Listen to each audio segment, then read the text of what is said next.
10-year-old Celine Mars waits by a window, wondering when the young Duke will arrive. Following her father's path as a knight for Duke Willow, Celine trains hard to become one herself. Celine asks if the guests are arriving today, and the woman tells her to have patience. Celine smiles to herself, wondering whose knight she is destined to become. Celine notes that Duke Willow, the solemn governor of the north, appears much cooler than her father. Expecting the heir to follow suit, Celine assumes the young Duke will also be impressive. She envisions a master with massive muscles and overwhelming physical strength. Celine's imagination of a powerful and charming protector leaves her beaming with excitement. A sudden, loud rattle sounds as the carriage arrives, surprising the expectant girl. A sudden, quick tap sounds as Celine slams her book shut and rushes out while the woman tells her to be respectful. Celine watches from a distance as a white-haired boy finally steps out of the carriage. She is taken aback by the boy's delicate features and bright blue eyes. Stunned, Celine can only stare in disbelief at the boy's fragile appearance. Her imaginary hero shatters completely. The boy smiles while Celine looks visibly exhausted by the reality of the situation. Celine asks why he is smiling, and the boy admits he finds the whole situation interesting. Recalling her father's words, Celine reminds herself that a knight must serve their master regardless of their traits. Celine clenches her fist, deciding to serve him even if he is weak. Taking a deep breath, Celine formally introduces herself and salutes the heir of the Willow Duchy. The white-haired boy politely acknowledges her, saying it is a pleasure to meet Lady Mars. Celine observes his gentle expression, convinced that he is an incredibly delicate child. Celine criticizes his greasy smile, while the boy thinks to himself that she is easy to read. A sudden, shocking realization hits Celine as she stares at the boy. A quick step sounds as Celine approaches to ask the boy if he lives in the capital. Celine leans in with a worried look, hesitant to finish her thought. Celine asked the young Duke if he was bullied by anyone during his time in the capital. The red-haired girl stares intently while the white-haired boy looks on in utter confusion. He repeats her question in disbelief, confused by the mention of being bullied. Celine explains that his strange way of smiling is the primary clue to his secret suffering. Celine pulls at her face to mimic his expression, showing him how he looks to her. The boy laughs as Celine explains that in her neighborhood, only weaklings smile cautiously like that. Celine gets in his face, demanding to know if someone is currently bullying him. Amused by the misunderstanding, the boy decides to play along and asks her how she knew. Celine laughs while the boy shakes. Wiping a tear from his eye, the boy listens as Celine reassures him that being weak is not a sin. Seeing him wipe his eye, Celine mistakenly believes he is crying from emotional trauma. Celine imagines the boy being harassed and isolated by mean children in the capital. Celine holds out a handkerchief, telling the boy to use it for his tears. Leading him to a bench, she tells him not to criticize himself too much for his nature. Celine sits and suggests that with enough effort, he could become a fraction as strong as the Duke. The boy hides his face behind the handkerchief as Celine estimates his potential strength at 1/30 of his father's. Celine enthusiastically promises to help him achieve his goal of becoming stronger. Surprised by her sudden offer, the boy asks why she would want to help him. Celine declares she will be his knight because it is her duty to care for a difficult master. Touched by her sincere resolve, the boy gives a genuine smile and thanks her. As the sun sets, Celine tells the boy to trust her lead while she plans his training. Celine asks how long he is staying, and the boy says he will be there for 1 month. They sit together in the evening glow as Celine notes that a month is a very short time. The boy says he has to go back now, leaving Celine looking dejected. He reassures her they will meet again tomorrow because the time they have to make him brave is short. Celine encourages the young Duke to do his best during their upcoming training. Celine waves goodbye and promises to see him again tomorrow. The white-haired boy chuckles and waves back as she wheezes. He ponders her previous comment about him potentially being bullied. Damien notes that as the Willow heir, he wields authority no one would dare challenge. He is a celebrated genius swordsman at the capital's most prestigious academy. He is capable of outmaneuvering even the most devious nobles in the capital. Damien realizes Celine is the first person to show him such blunt disappointment. He considers how he would normally punish anyone who committed such a disrespectful mistake. Damien reflects on how Celine's bright personality has surprisingly affected him. He clenches his fist while staring out over the quiet balcony. A soft blush appears on the white-haired boy's face as he smiles. Celine looks incredibly frustrated and begins to shake with intensity. The pair stands together in a vast, snowy landscape. The scene shifts to the previous night inside the carriage. A carriage clatters as Duke Willow asks Damien when he intends to return to the capital. Damien explains he hasn't decided yet since his school break has just started. Damien declines his father's invitation to see horses, citing a prior appointment to meet Celine. The Duke asks if the young miss of the Mars family is Celine. He confirms her identity and gestures while speaking to his hen. Damien looks out the window, thinking about the cute child he has just met. He smiles to himself, deciding that her name suits her perfectly. A new day begins as the scene shifts. A hand waves enthusiastically to catch the young Duke's attention. Damien is baffled by the girl's outdated and old-fashioned appearance. Celine pants heavily as Damien eventually realizes it is her. Damien offers a polite compliment about her appearance as a basic noble courtesy. Celine notices his fine clothes and asks if he wore something new today. Damien produces a spare set of commoner clothes with a sudden, quick flick. The boy lets out a confused, high-pitched whimper. The story returns to the present moment. A close-up reveals the shabby and worn training shirt. Celine explains that wearing the simple shirt is necessary for their training session. Damien looks breathtakingly handsome as snow falls gently around him. Celine sighs and warns that he will be scolded by his mother for dirtying fine clothes. Damien agrees to change quickly and begins to walk toward the woods. Celine points toward a nearby tree and tells him to change there instead. Damien is left completely stunned by her casual suggestion. A cold wind whistles as she promises to turn her back while he changes. Damien walks into the trees with a soft rustle, complaining about the morning's wardrobe effort. He announces he is finished as his shadow stretches across the snow. Her attention is taken by a sudden, quick turn as she looks back. Damien bashfully asks how he looks in the simple commoner tunic. Celine stares at him in a moment of speechless silence. Damien blushes and looks away as she continues to gaze at him. A sudden shiver takes her as Damien asks what is wrong with his appearance. Celine loudly demands that he stop using such awkward formal honorifics. She points with a look of intense and serious determination.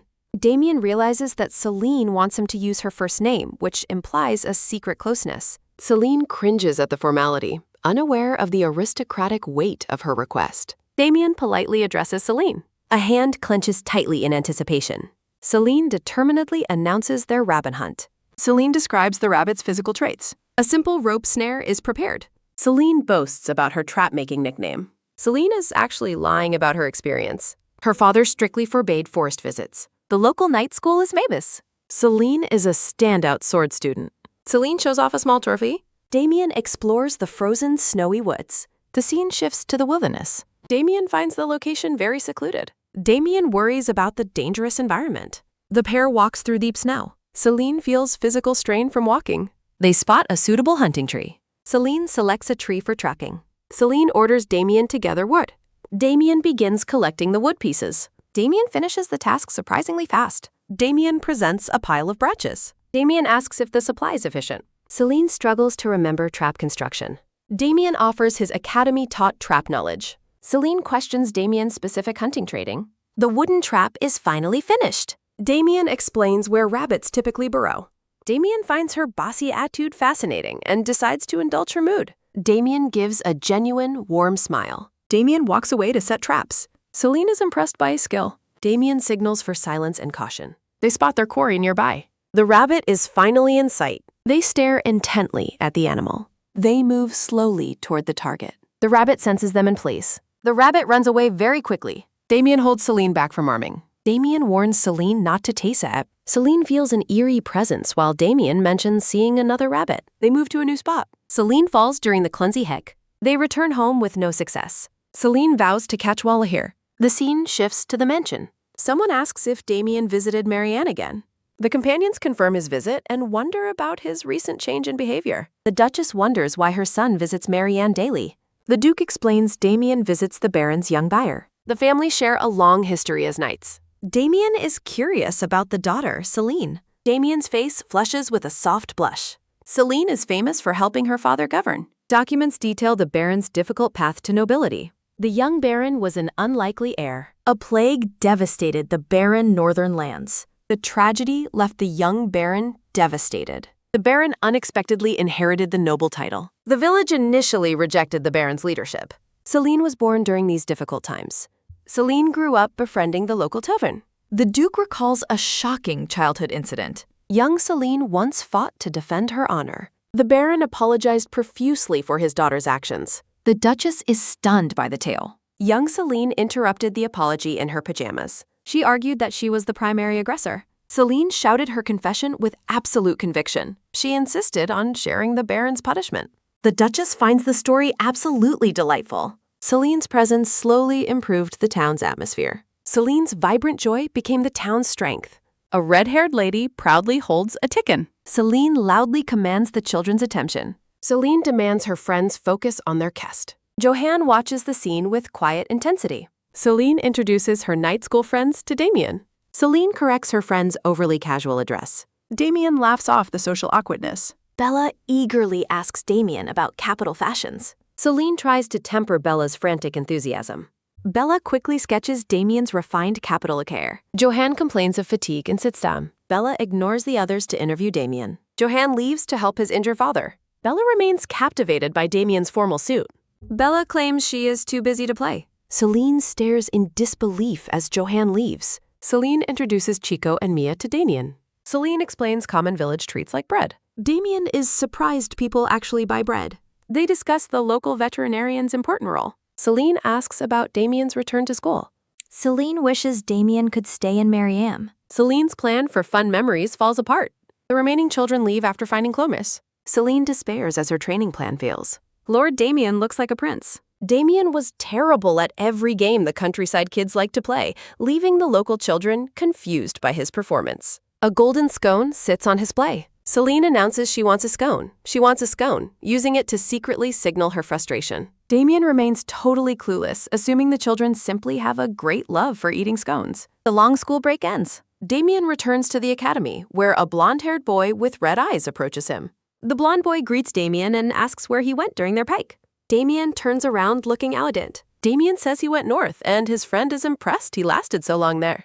The blonde boy notes there is nothing to do in the north compared to other regions. The blonde boy notices a jewel pendant on a leather strap and asks what it is. The blonde boy leans in for a closer look while Damien appears slightly annoyed.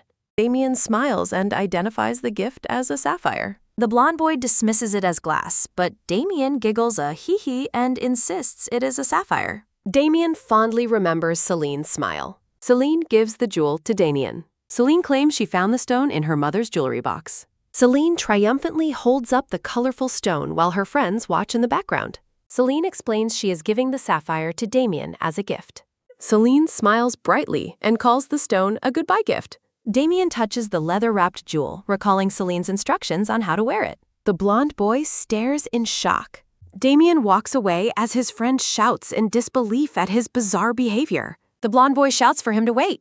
The scene shifts to Red Brittle Academy. The blonde boy continues to shout.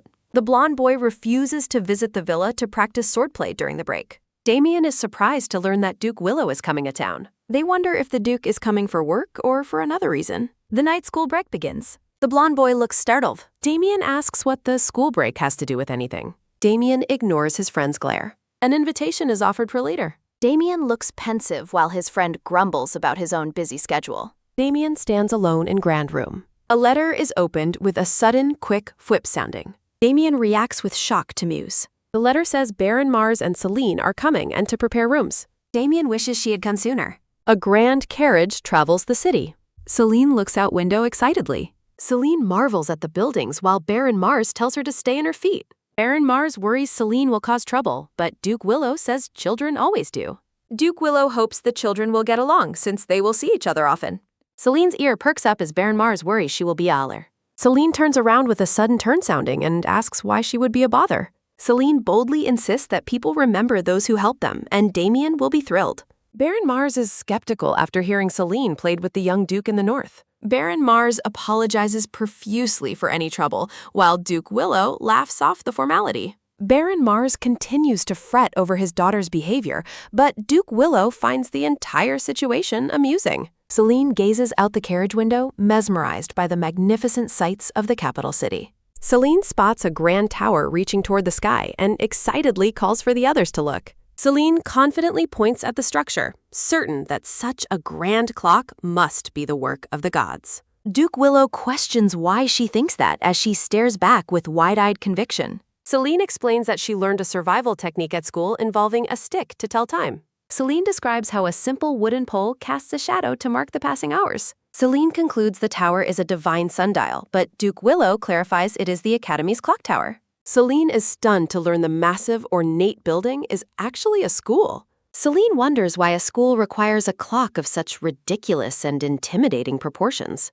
Duke Willow explains that the powerful wizard responsible for building the academy chose that specific design. Celine is captivated as the Duke recounts the legend of a wizard who helped build the empire 8 centuries ago. After the war, the powerful wizard settled in the capital and established the famous academy. Celine's eyes sparkle with pure wonder at the mention of magic and ancient legends. Celine's heart races with a sudden, excited bump sounding as she asks if she can see fireballs at the academy. Duke Willow clarifies that fireballs are not found there, prompting Celine to ask about ice magic. Celine lets out a long, heavy sigh, sounding as the Duke confirms that ice spells are also absent. Duke Willow describes how the tower focuses on practical magic, such as refining gold and creating precious alloys. He mentions a recent breakthrough where holy water is used to significantly strengthen forged iron. Celine listens intently as she begins to form her own conclusions about the academy's layout.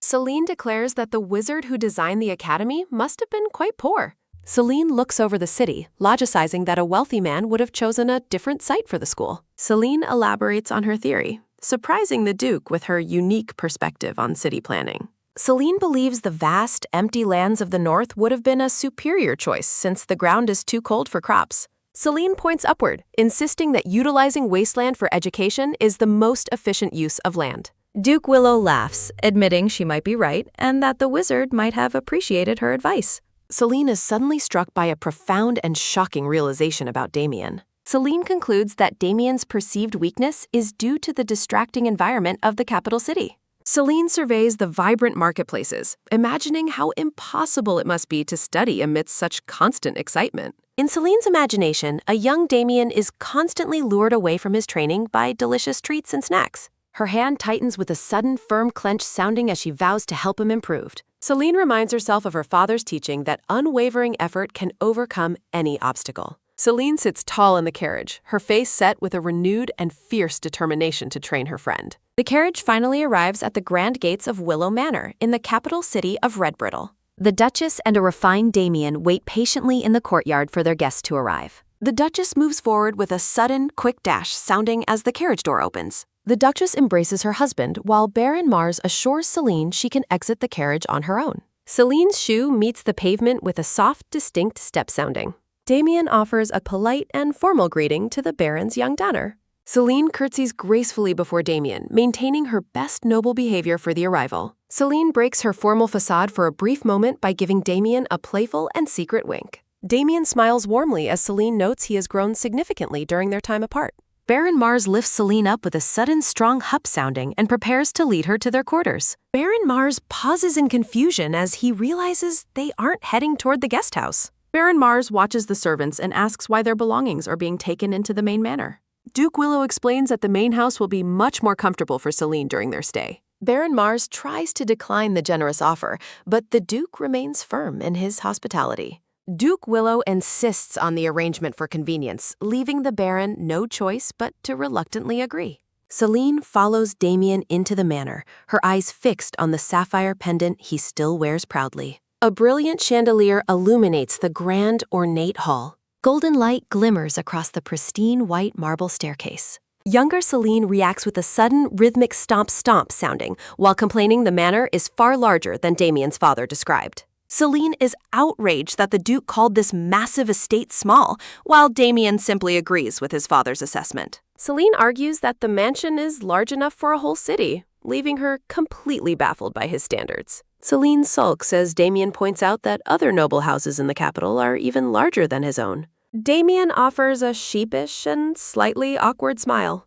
Celine looks up with a confused and wide-eyed expression. Celine is visibly shocked to learn that Damien actually has a friend, which Damien finds somewhat insulting. Celine's realization is taken by a sudden, light boink sounding as she explains her prejudice against capital dwellers. Damien laughs at her honesty as Celine concludes that at least some people in the capital must be decent. Celine leans in close with an expression of intense curiosity. Damien is puzzled why she is suddenly bringing up Russell Ryder's name.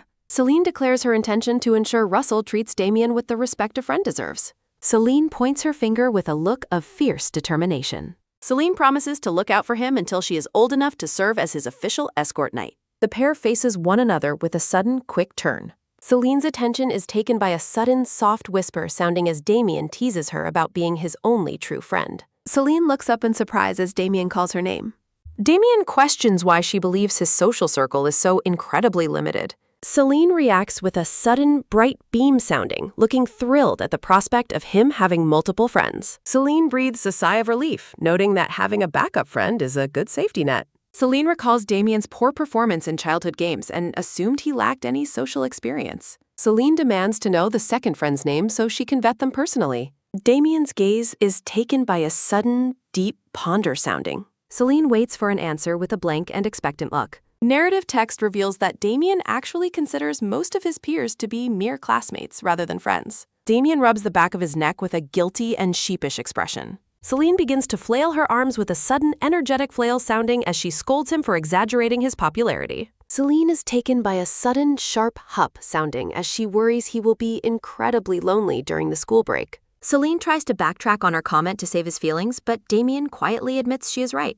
Narrative text reflects on Damien's isolated lifestyle within his own home. Damien looks down with a melancholic and lonely expression. Narrative text explains that Damien's childhood was consumed by endless swordsmanship training. A younger Damien is shown diligently practicing with a wooden sword and a training dummy. Narrative text notes that his only social life consisted of mandatory and formal noble gatherings. A younger Damien looks bored and out of place while holding a glass at a fancy party. Celine reacts to the sad story with a sudden, watery, teary sounding. Damien observes her emotional reaction and finds her incredibly transparent. Damien leans in to ask how much longer she will be staying at the manor. Damien expresses his sincere happiness that she won't be leaving just yet.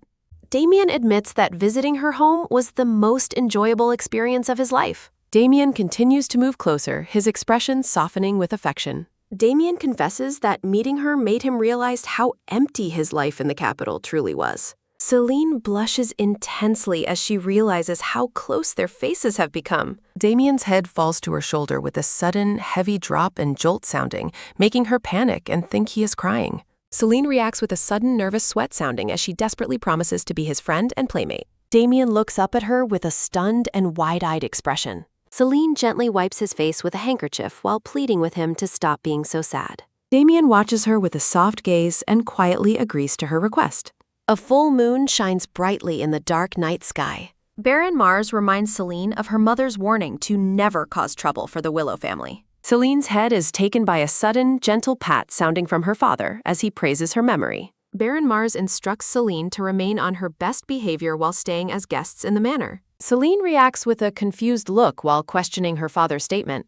Celine is taken by a sudden, warm squeeze sounding as her father promises a gift for her obedience. Celine reacts with a look of sudden realization and surprise. Celine's hand is taken by a sudden, firm push sounding against her father's shoulder. Celine moves with a sudden, rapid dash sounding as she runs out of the room. Narrative text conveys Celine's request for continued sword-fighting lessons during their stay. Celine brandishes a wooden sword with a look of pure joy and excitement. Baron Mars laughs and promises to help his daughter with her training. Celine shouts her thanks through the open window as her father watches. The scene shifts to the Grand Manor as the next morning arrives. Celine hums a cheerful tune as she and her father head out for the day. Baron Mars reflects on the honor of sharing breakfast with the Duke earlier that morning. Narrative text contemplates the uncrossable boundary that remains between a lord and his most trusted vassal. Baron Mars explains that his familiarity with the training grounds comes from years of escorting the Duke. Celine moves with a sudden, rhythmic step, X3 sounding as she follows the path. Damien's attention is taken by a sudden, graceful turn sounding as he notices their arrival. Damien stands in the middle of the training grounds and asks about their sudden appearance. Baron Mars' reaction is taken by a sudden, sharp gasp sounding as he recognizes Lord Damien. Baron Mars offers a sudden, nervous haha sounding as Damien asks for help with his morning practice. Damien offers a soft and incredibly charming smile. Baron Mars is taken by a sudden, brilliant shine, sounding as he is overwhelmed by Damien's noble aura. Narrative text notes how Baron Mars perceives Damien as a transcendent beauty. Baron Mars considers himself unworthy to instruct a prodigy like Damien, despite the boy's polite request. Baron Mars offers a sudden, deep bow, sounding as he humbles himself before the young lord. Baron Mars suggests the Duke provide instruction instead, noting the chilling intensity of Damien's 13-year-old presence. Celine's interruption is taken by a sudden, heavy do-done sounding, while her father reacts with a gasp sounding.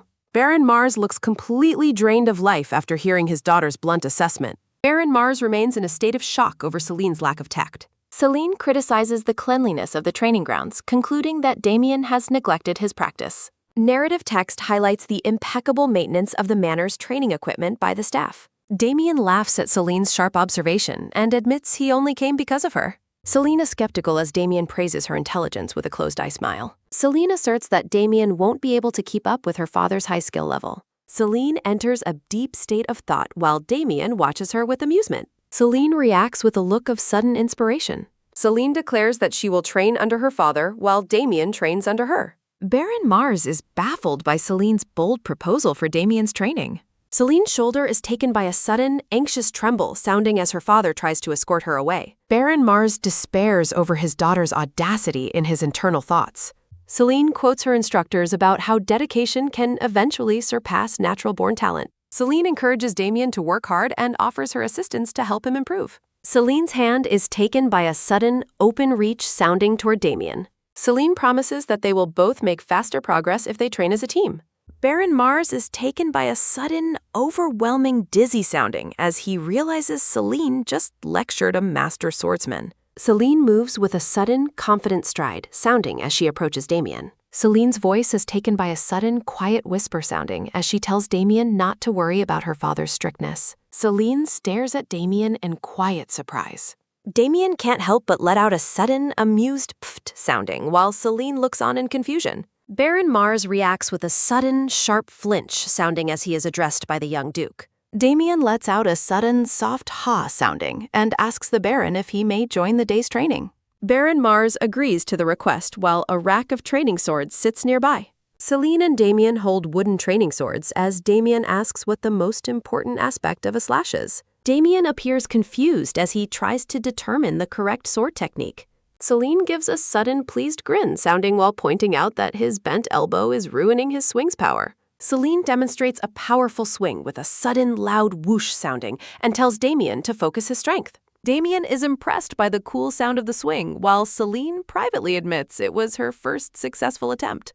Damien encourages Celine to keep practicing, while her father watches them from the balcony above. Baron Mars lets out a long, heavy groan sounding as he realizes Damien is intentionally hiding his own skill. Celine and Damien share a cheerful moment as they enjoy their training together. The observer admits that Damien at least seems to be having a good time. Baron Mars asks if Celine will truly be okay on her own while he is away. Baron Mars looks down at Celine as he prepares for his official departure. Celine argues that she isn't a child anymore, but her father reminds her that she still is one. Baron Mars worries about leaving her behind, but explains he cannot take her on his official duties. Baron Mars asks if she remembers his warning, and Celine confirms she was told not to cause Damien any trouble. Celine lets out a loud, frustrated arg sounding and complains that Damien is the one causing her trouble. Celine lets out a sudden, heavy droop sounding and acknowledges that her complaints might seem disloyal. A sudden, loud knock-knock-knock sounding interrupts them as a servant announces the Duke is ready to depart. Baron Mars leads Celine toward the door and says they will continue the discussion upon his return. Celine lets out a sudden, silent pout sounding as she follows her father toward the manor entrance. Baron Mars and Celine descend the grand staircase together.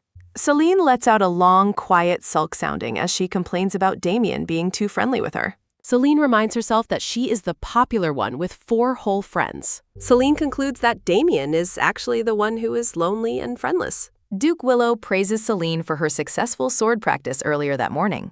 Duke Willow smiles warmly at the young red-haired girl. Celine's face fills with a sudden, bright glow sounding at the Duke's unexpected praise. Celine tries to contain her excitement so her happiness isn't too obvious to the Duke. Celine lets out a sudden, small cough sounding and politely thanks the Duke for his kind words. The Duke and Celine continue their conversation as they walk through the grand hallway. A sudden, rhythmic clip-clop sounding echoes as Baron Mars and the Duke discuss the children's lack of etiquette. Celine turns around with interest as she hears someone else approaching. The Duchess expresses her genuine delight at finally meeting Celine in person.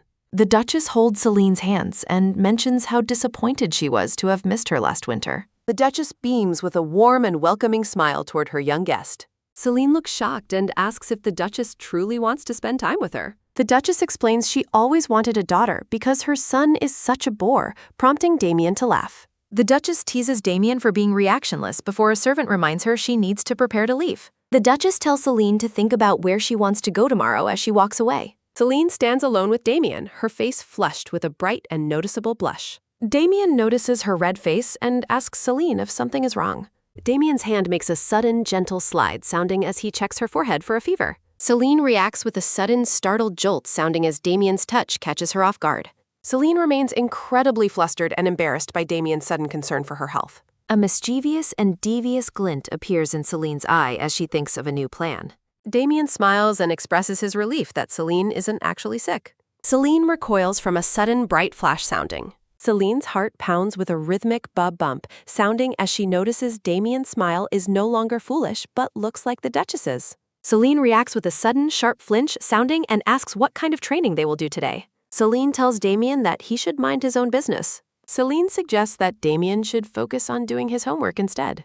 Celine moves away with a sudden, quick dash, sounding as Damien watches her head up the stairs. Damien calls for the butler, who immediately responds to his young lord. Damien asks what kind of place would be good to take a little girl cue. The butler realizes this is exactly what the Duchess asked him yesterday and wonders where he should suggest taking her. The butler worries the Duchess will be upset if he gives the same answer twice and asks for time to think. The butler lets out a long, heavy groan, sounding as the maid watches him in concern. The maid raises her hand and asks to speak to the Allard. The brown-haired maid stands ready. Damien looks at her expectantly and asks for her input. The maid trembles with a sudden, nervous shake, sounding as she mentions a circus has come to the outskirts of the capital. She explains there is a festival near the circus tents and suggests that Celine might enjoy going there. Damien considers the maid's idea. Damien decides that taking Celine to a circus and fair is not a bad idea. A sudden, rhythmic knock-knock sounding echoes as Damien calls for Celine. Damien opens the door with a sudden, sharp click sounding, but Celine tells him she is busy studying and not to distract her. Damien asks if he is really that distracting, and Celine confirms that he is. Damien mentions he had something to tell her that she would like, catching her interest. Damien describes a circus outside the southern gates of the city and asks if she would like to attend. Celine turns back with interest. Celine's eye widens in surprise. Celine hesitates, reminding herself that she still needs to finish her homework. Damien mentions a nearby market that feels like a fair, and Celine reacts with a sudden, excited gasp. Damien uses her goal of being a knight to remind her that she needs to finish her homework, causing Celine to let out a sudden, heavy droop sounding. Celine dejectedly agrees she must finish, while Damien worries he might have gone too far with the teasing. Damien remarks that the homework for night school must be quite difficult given her struggle. Celine insists that the work is not hard and that she usually finishes very quickly. She explains that it is only the very last problem that is giving her any trouble. Damien leans over with a sudden, soft move sounding and asks if he can take a look at the problem. Damien compliments her nice handwriting and asks her what she has written. Damien points at the open book. Damien points out that her calculation says 128 plus the rest. Celine realizes her mistake and exclaims that she needs a minute. Celine begins writing with a sudden, frantic rush, sounding as she realizes she used the wrong number from the previous equation. Celine trembles with a sudden, intense shake, sounding as she nears the end of the problem. Celine shouts with a sudden, joyful yippee sounding and holds her book up, declaring she is finally done. Damien mentions that since the circus is in town, he was thinking of going to see it. Damien sighs and says he would go with a friend if he had one, prompting Celine to reconsider. Celine jumps up with a sudden, quick leap sounding and announces that she has free time now. Celine lets out a sudden, small cough sounding and says she can tag along if he really needs the company. Damien asks if she is serious, and Celine claims it is her future job to escort him everywhere anyway. Damien smiles warmly at Celine. Celine watches Damien as he lets out a sudden, rhythmic ha-ha sounding, thinking his laugh is quite strange. Celine is excited to see the festival, while Damien calls her by her name. Damien explains the crowd is commoners. Damien requests to be called Damien. Damien asks Celine to stop calling him Lord while they are in public together. Celine agrees, but immediately uses his title again out of habit. Damien apologizes for his own habit of being addressed that way as they browse a fruit still. Celine points out a clown selling balloons, and Damien suggests they go take a look. A sudden, rhythmic step-step sounding follows the pair through the bustling fair. Celine reacts with a sudden, shocked gasp sounding at the sight of the clown. Celine pulls Damien away with a sudden, heavy stagger sounding and insists they go somewhere else. Damien is confused because he thought she wanted a balloon, but she insists she is fine without one. Damien offers to pay for things she likes, but she refuses to incur any more debts or cause him trouble. Damien insists that spending money on her is no trouble, but Celine remains firm. Damien looks down with a saddened expression. Damien shows his palm, mentioning a sapphire gift he received. Damien mentions that not repaying his own debt would be unseemly, causing Celine to react with a sudden, sharp flinch sounding. Damien's hand makes a sudden, gentle clasp sounding as he takes Celine's hand. Damien asks for a chance to redeem himself. Damien looks at Celine with a vulnerable, pleading gaze. Celine stammers as she realizes Damien is genuinely upset and asks if giving him a chance will make him feel better. Damien asks if she will finally let him buy her a balloon. Damien pays with a sudden, bright clink sounding and tells the merchant to keep the change, which immediately upsets Celine. Celine scolds Damien for causing the merchant trouble by overpaying for a simple balloon. Celine shouts at Damien to stop being a burden and take his change back.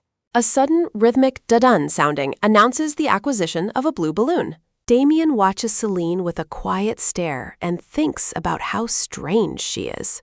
Damien points at a floral hair ornament and asks if she wants it. Celine explains she was actually thinking her friend Bella would love that particular color. Celine feels a bit wistful as she thinks about how much all of her friends would have enjoyed the fair. Damien watches Celine's wistful expression closely. Damien points out that her sapphire is worth more than the entire fair, making his current spending negligible. Damien makes a sudden, quick lean sounding over a table of jewelry to inspect the items. Damien asks for Celine's expert help in picking out gifts for all of her friends. Celine is surprised by his generous request. Celine considers a hair tie for her friends, but reminds herself she must be careful with Damien's money. A sudden, soft slide sounding occurs as a stall merchant places a bracelet on Celine's wrist. The merchant tells the little girl that the bracelet is a gift. Celine tries to decline the gift, but the merchant insists she is happy that Celine and Damien bought so many other items. Celine's eyes widen with a sudden, quiet glint as she looks at her new bracelet. Celine gives a sudden, polite bow and thanks the merchant for her kindness. Damien offers to buy more things, but Celine refuses, worried about the financial balance between them shifting too far. Celine reacts with a sudden, excited gasp sounding as she spots a new attraction. The scene shifts to a game booth featuring a large teddy bear prize. Celine eagerly suggests they go closer to check out the game. A sudden, loud clatter and thud sounding echoes as a wooden target is struck but fails to fall. Celine observes the targets and realizes they have been rigged with lead to make them much heavier than they look. Celine notes the previous player's technique was wrong and feels confident in her own observation. Celine focuses intently, knowing she must aim for the base of the heavy targets to win. A man lets out a sudden, tired huff-huff sounding after failing to win the teddy bear prize. Damien notices her interest and asks if Celine would like to try the game herself. Celine realizes she is out of money and feels a bit dejected. Celine addresses Damien formally, and he confirms his willingness to play. Damien pays the merchant with a sudden, metallic clang sounding to start their turn at the game. The stall merchant explains that hitting all the targets with 10 darts will win the prize. Damien asks Celine which of the prices she would prefer to have. Celine confirms that the large stuffed bear is the prize she is interested in. Damien makes a sudden, forceful throw sounding followed by a sharp thud sounding as he begins the game. Celine reacts with a sudden, excited whoa sounding as the first target is successfully hit. Celine notes his form and a series of sudden, sharp thud-sounding impacts, observing how he twists his wrist and tilts his shoulder. Damien laughs embarrassedly and admits the game is quite difficult after only hitting one target. A man in the background laughs and remarks that such a result is understandable for a child. Celine stares with an annoyed expression. Celine calls out to a blushing Damien while she trembles with a sudden, angry shake sounding. Celine asks him to lend her 10 silvers. Damien agrees while secretly wondering how everything is going so perfectly according to his plan. Celine turns her back to Damien. Damien watches her and wonders if she can actually succeed or if he should just give up. Celine's hand makes a sudden, firm tighten sounding as she grips the dart. Celine reassures herself that she will definitely succeed. Celine prepares to throw her dart.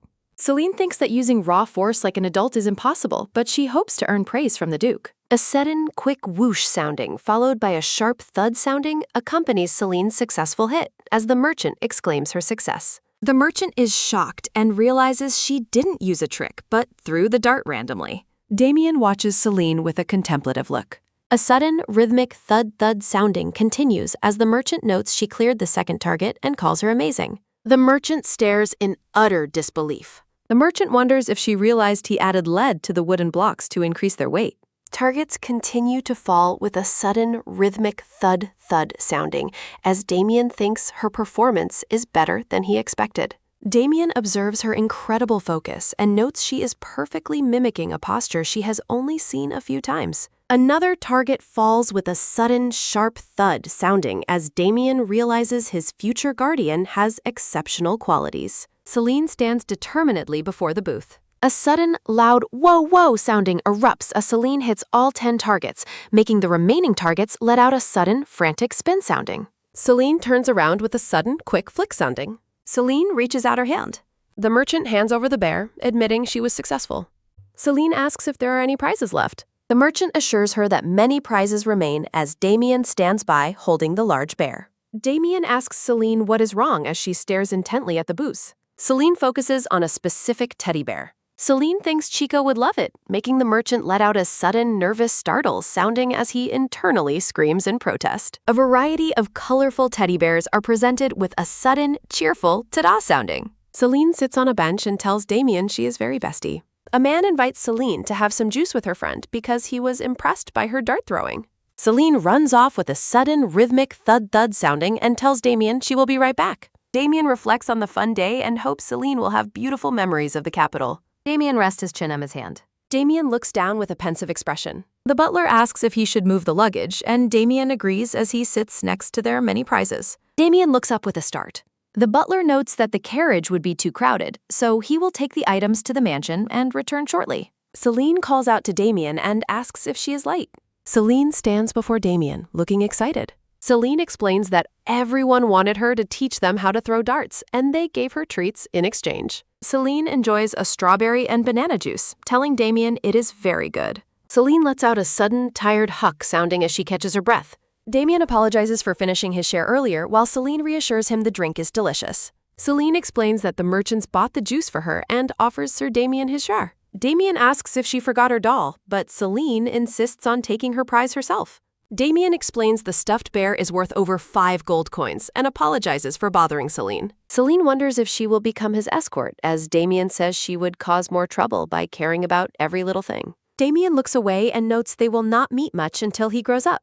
Damien lets out a sudden, rhythmic ha-ha sounding as he wishes she lived in the capital, though Celine reminds him the north is her home. Celine watches him, realizing he seems to enjoy her company because he lacks friends. An orange-haired man walks away. Damien excitedly suggests they have fun together since the circus is about to start.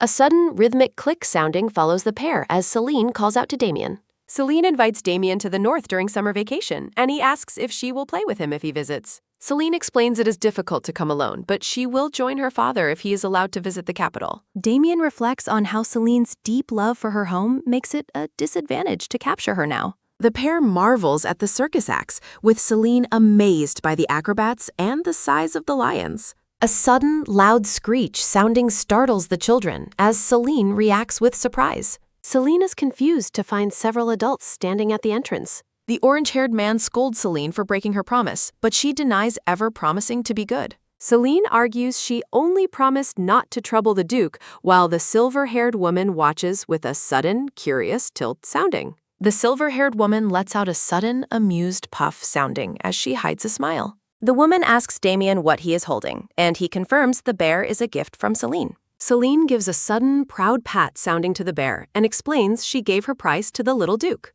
Celine points happily toward the pile of bears she won by throwing medals.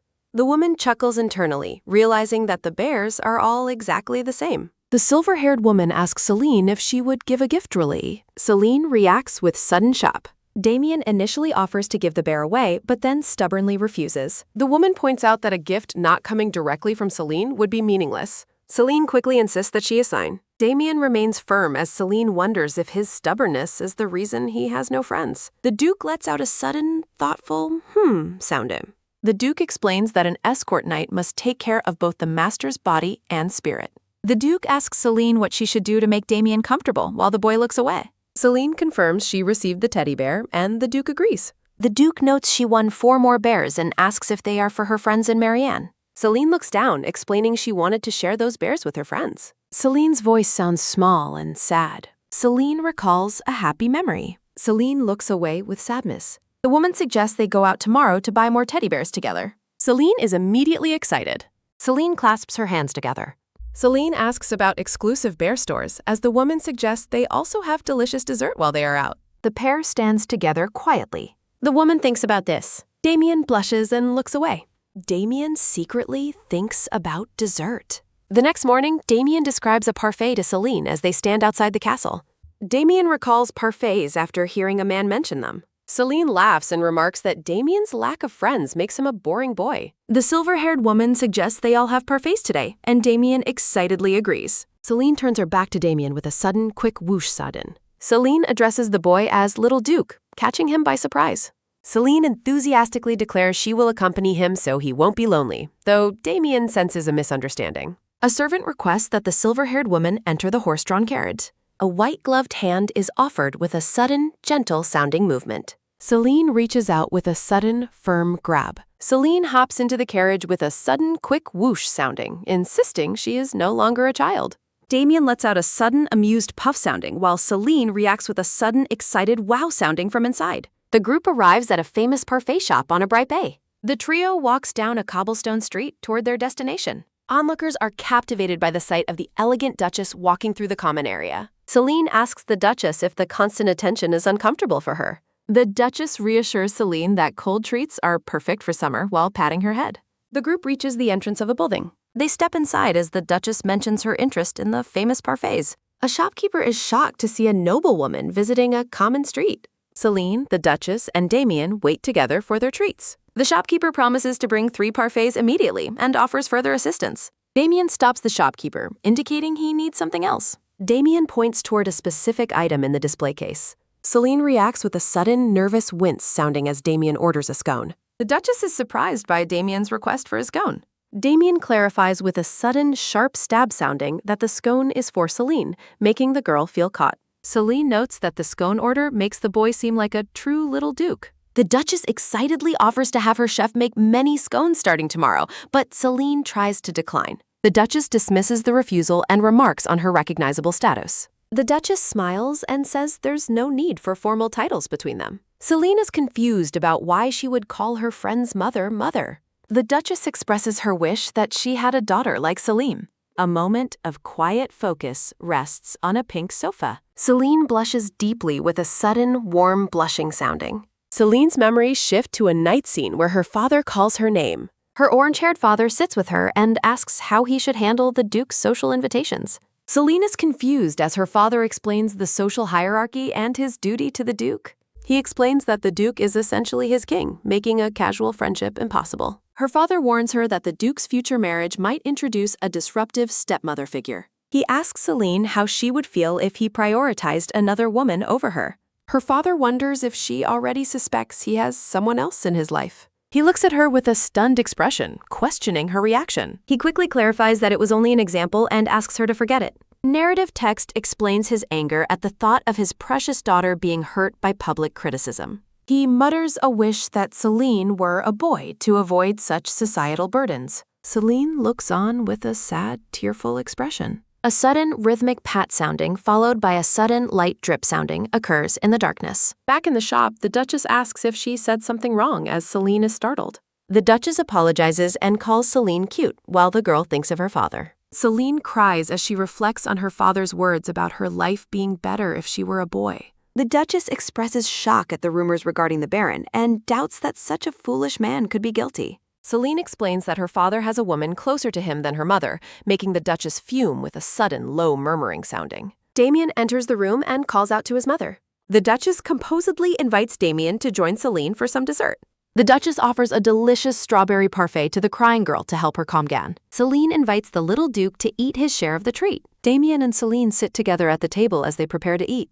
Damien lets out a sudden, thoughtful sounding while observing Celine's sadness.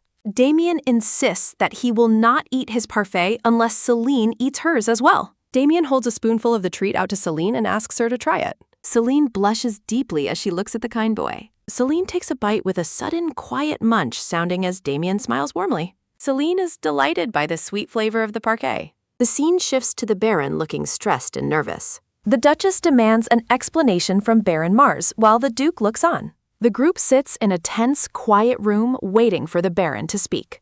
The Baron decides to reveal the truth and answer their questions. The Duchess bluntly asks the Baron if he is having an affair. The Baron and Duke react with shock as the Baron vehemently denies the accusation. The Duchess slams the table with a sudden, sharp thud sounding. The Duchess scolds the Baron for what she believes was a major life mistake. The Duke's eyes glow with sudden, terrifying intensity as a sudden, sharp whoosh sounding and a sudden, bright flash sounding fill the room. The Duke declares that such actions can only be atoned for with death, leaving the Baron terrified. The Baron maintains his innocence as the Duchess relays Celine's claim about him having another woman in his life. The Duchess adds that Celine believed he wished she were a boy instead of a girl. The Baron reacts with sudden, startled shock sounding as he hears how his daughter misjudged him. The Baron yells in frustration about being unfairly judged. The Baron begs for a chance to clear up the misunderstanding. A sudden, rhythmic click-click sounding accompanies someone entering the room. The Duchess returns with the exhausted men, and the Baron lets out a sudden, tired humph sounding when Celine spots him. The Baron apologizes to Celine and clarifies that he never intended to make her sad. He explains that he never wished for a son and was only worried about the perception of her loyalty. A moment of focus rests on the sweet strawberry treat. The Baron explains that people often mistake close loyalty to the Duke for romantic affection. Celine is surprised by the possibility of being misunderstood by others. The Duke reflects on how feelings can arise when people spend all their time together. Celine makes a firm commitment. Celine declares she will be the Duke's protector and that any feelings beyond loyalty would disgrace her honor as a knight. Damien looks at her with a stunned expression. Damien's gloved hands clench tightly together as he processes her words. Damien lets out a sudden, cheerful ha-ha sounding as he tells everyone not to worry because they are not in that kind of relationship. A pinky finger is held up as Celine prepares to swear an oath. Celine vows that something terrible will happen to her if she ever falls in love with the Duke. The scene shifts to an armory stocked with barrels of arrows. Time has passed, and an older Damien stands in the cellar with Celine. Damien looks down at the girl with a gentle, knowing smile. Narrative text explains that the lady's carriage has finally left the castle. The villa returns to its usual quiet state after the lively guests depart. A white-gloved hand holds a sealed envelope. A mature Damien reads the letter with a pensive expression. Celine presents a letter to Duke Sodong. Celine requests that Damien read the secret letter only after she has departed, leaving the boy curious about its contents. Celine turns around with a sudden, quick whoosh sounding. Celine beams with happiness. A gloved hand carefully unseals the secret message. The parchment reveals rows of elegant handwriting. The adult Damien is stunned by what he reads. Celine once poured her heart into writing. Damien reflects on how he already understood her unspoken feelings. Damien sits alone with the letter in hand. Damien struggles to define the complex emotions rising within him. Damien recalls a peaceful moment spent together. Damien remembers Celine's playful and lively personality. Vibrant orange hair catches the light. Celine's radiant smile remains etched in memory. Damien's expression softens with deep longing. A hand rests heavy with thoughts. Damien remains lost in his introspection. Silence fills the magnificent, darkened study. As the clock ticks, Damien wonders if he can finally be honest about his heart. Celine once feared that no one would challenge an inevitable outcome, looking deeply troubled. Determination flickers in Damien's blue eyes. Damien stands tall amidst the shadows of the room. Damien resolves to make the impossible happen for her sake. Damien realizes that simply being capable is no longer enough to reach her. His gaze sharpens with a new purpose. Damien dons a formal white military uniform. A blonde boy suggests Damien move on if he is confused, but the silver-haired noble insists otherwise. Russell Racer, a boy with 4 sisters, notes how much his siblings appreciate receiving gifts. Russell suggests that perfume or flowers are excellent ways to demonstrate care and affection. Damien diligently takes notes on the advice to study further when he returns home. Russell lets out a sudden, surprised wow sounding as he questions Damien's intense desire for friendship. Russell inquires about Damien's rivals and mentions Melissa, while the Duke dismisses the question as he ponders a younger competitor. Damien prepares to leave, causing Russell to ask why he is in such a frantic hurry. Russell pauses to consider his next words. Russell explains that while gifts are effective, choosing the right person to befriend is the priority. Russell emphasizes acting in a way that avoids being disliked by others. Russell warns that doing things others dislike can prevent a relationship from progressing smoothly. Russell provides the obvious example of not lying, while Damien considers the weight of those words. Damien is visibly startled by the mention of lies. Russell points out that liars fail to establish basic trust, making them unpopular. Damien mutters a defense about lying for a justifiable reason. Russell asks for an explanation regarding Damien's lie as the silver-haired boy lets out a sudden, weary ha. Russell declares his intense hatred for people who behave that way. Russell admits that lying specifically for affection gives him the chills, which Damien feels deeply. Damien thinks that if one must lie, it is best to never be caught. Damien lets out a sudden, nervous ha-ha sagging. Damien leans back in his chair, overwhelmed by the situation. Damien stares at his hand in a moment of quiet focus. The mature Duke stands behind the image of the girl he treasures. Damien reflects on Celine's earlier oath and how they may never share a romantic bond. Damien stares intensely ahead with a pensive expression. A sudden, heavy thud sounding echoes as Damien resolves to stop dwelling on the past and focus on moving forward. Damien considers the idea of giving a gift to someone special. Damien decides that since gifts are what Celine cares about most, he should head to the warehouse. Various elegant swords lie scattered across the warehouse floor. Damien holds a longsword thoughtfully. Damien asks if the sword is the only useful item he possesses, and his servant confirms it. Damien asks if he used the sword as a child, but the servant notes he threw everything away. Damien asks about the one valuable item he was told to keep, and the servant recalls its location. A sudden, quiet searching sounding fills the room as the servant asks Damien to wait while he retrieves the extraordinary item. A sturdy wooden chest bound with metal sits on the ground. The servant explains that the item is a one-of-a-kind sword that is exceptionally valuable. A pristine sword rests in the chest, having been kept as a sign of respect for the Academy. Damien looks at the legendary sword with deep focus. Damien decides to take the sword, much to the servant's confusion. A sudden, heavy panting sounding follows the servant's shock as he asks if Damien is really giving it away, but the master asserts his ownership. A sudden, quick turning back sounding occurs as the Duchess is startled and asks for an update. The servant reports that Damien is giving away his Academy sword, which the Duchess notes was once criticized for being too light. The Duchess realizes Damien intends to give the sword to Celine and decides she cannot simply rest. A sudden, sharp, surprised sounding accompanies the Duchess's realization that the gift might be for Baron Mars's birthday. The Duchess questions the timing of the upcoming birthday. The Duchess is shocked to remember that Celine's birthday is also approaching quickly. A sudden, quick jump sounding occurs as the Duchess declares there is no time to waste. The Duchess orders the servant to prepare to leave immediately, leaving the boy confused by the rush. The Duchess looks ahead with intense determination.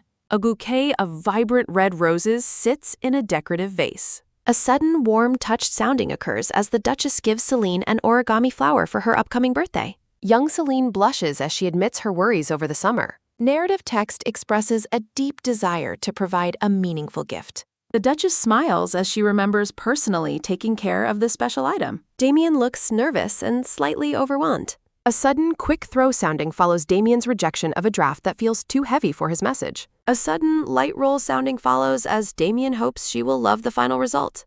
Damien looks at a birthday card, wishing he had been more honest about his heart in the past. Damien sits alone amidst many crumpled papers in his grand study. A sudden rhythmic spin sounding accompanies a roll of green fabric. Bella styles Celine's hair, insisting she look beautiful for her birthday, despite the girl's complaints. Bella scolds Celine for wanting to wear drab clothes instead of behaving like a proper noble lady. Bella asks Johann to agree with her assessment of Celine's appearance. Johann admits he prefers Celine's everyday clothes, making Bella regret asking the weapon shop owner's son.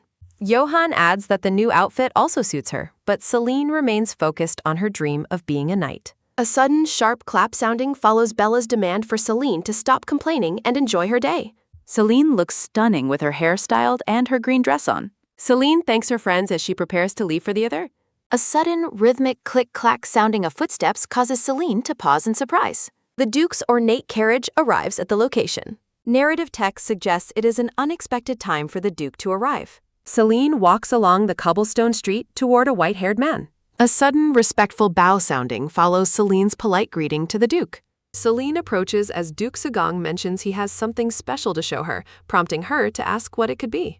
Duke Sogong commands his butler to bring the item, and Baron Mars respectfully acknowledges the order. Maids approach with a rhythmic and heavy step, sounding as they carry a large tray. A beautiful red dress and matching black shoes are presented amidst a sudden melodic laugh sounding.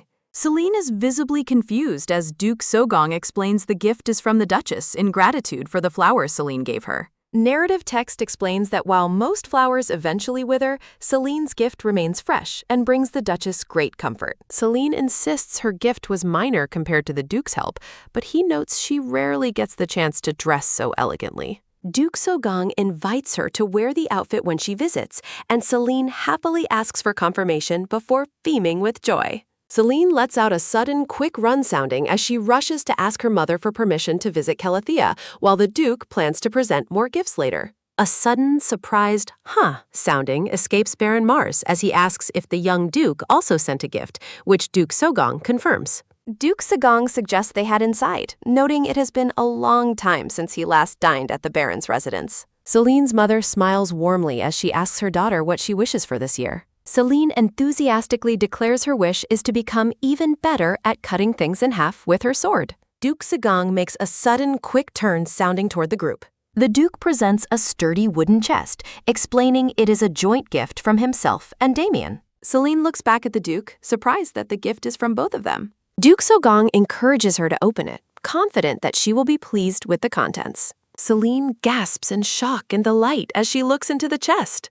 Narrative text reveals that the sword is a gift from Damien, while the scabbard was provided by the Duke. The Duke explains the scabbard is made of a special Academy metal that is exceptionally light and easy to carry. A sudden, sharp sounding occurs as Baron Mars protests that the gift is too much to accept, but the Duke dismisses his concerns. Duke Sogong lets out a sudden, cheerful ha-ha sounding while thinking that if the Baron knew the sword came from the principal, he would be overwhelmed. Celine looks at her father with wide, hopeful eyes. A sudden, soft, emotional sounding fills the air as the Duke notes Celine is ready to begin practicing with real weapons. Baron Mars lets out a sudden, nervous sounding as he struggles with the weight of the decision. The Baron finally relents, admitting he has no choice but to accept the generous gift. Baron Mars sternly warns Celine that the sword will be confiscated if she is reckless, and she promises to be careful. A sudden, joyful hooray sounding follows as the Baron suggests practicing, and Celine thanks him excitedly.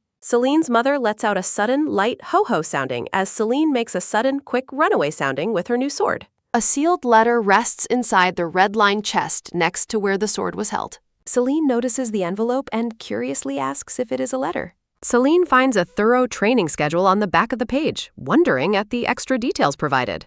As Celine reads the message about her persistence, she reflects on the encouragement she has received. Determination flares in Celine as she shouts that she absolutely cannot give up on her dreams. The blade of the new sword shines brightly under the clear sky. Celine marvels at how light the metal sword feels in her hands compared to her usual training weapon. She feels a deep connection to the blade, as if it were custom-made just for her. Russell Racer asks what kind of lady could have changed the famous Damien Willow so much. Narrative text suggests Damien's skills might be declining if he needs to practice with others in the north. Russell is confused by the suggestion that Damien's skills aren't improving, wondering who could possibly think that. Damien scolds Russell for reading his letters without permission, though Russell notes he followed the advice. A sudden, thoughtful, sounding comes from Russell as he asks if Damien is planning a winter trip to the north. A sudden, dismissive ignore sounding occurs as Damien refuses to engage with Russell's teasing. Russell dreams of relaxing in the south, while Damien continues a sudden, quiet, not listening sounding behavior. Russell becomes very interested in the north, and Damien realizes his plan to lure the boy there has worked. Damien agrees to let Russell come along, but specifies that there is a certain condition. An ornate carriage travels through a heavy winter snowstorm. Damien plans to play the role of a weak, innocent person who cannot even swing a sword. Damien wonders if bringing Russell is wise while he prepares to lie for the sake of his act. Russell winks confidently, promising to match Damien's acting perfectly as they prepare for their journey. A title card introduces Marianne's winter. Snow falls over a quiet village. Russell glances back at the surroundings. Russell counts the group of children, noting there are 2 boys and 3 girls. Russell narrows his focus, excluding the smallest girl from his search for Damien's interest. Russell concludes that either the pink-haired or red-haired girl must be Damien's lover. A sudden, rhythmic clack sounding of footsteps accompanies Russell's attempt to identify Celine Mars. A sudden, soft, gently sounding occurs as Russell takes a girl's hand, noting the weight of her noble title. Russell offers a formal and respectful greeting to the young lady. Russell performs a theatrical bow and kisses the hand of the pink-haired girl. Bella is frozen in complete horror. A loud scream echoes from the house. A sudden, quick dust-off sounding follows as Bella frantically cleans her hand.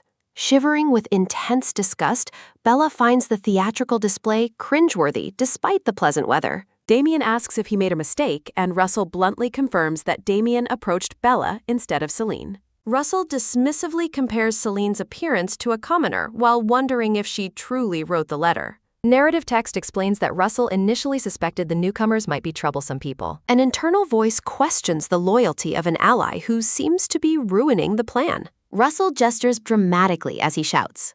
A sudden, sharp glance sounding accompanies Russell's mockery of a perceived weakness. The local children look on with deep frustration as the uninvited guests act unfriendly. Russell poses confidently as dissatisfaction grows. Russell asks for validation of his performance, admitting he is acting without knowing the full truth. A challenge is issued for a game of stone throwing. Russell asks if Celine knows the game, prompting Bella to boast while Celine eagerly offers to teach the young duke. Russell explains the rules of skipping stones on water, and Damien pleasantly acknowledges the simple fun of it.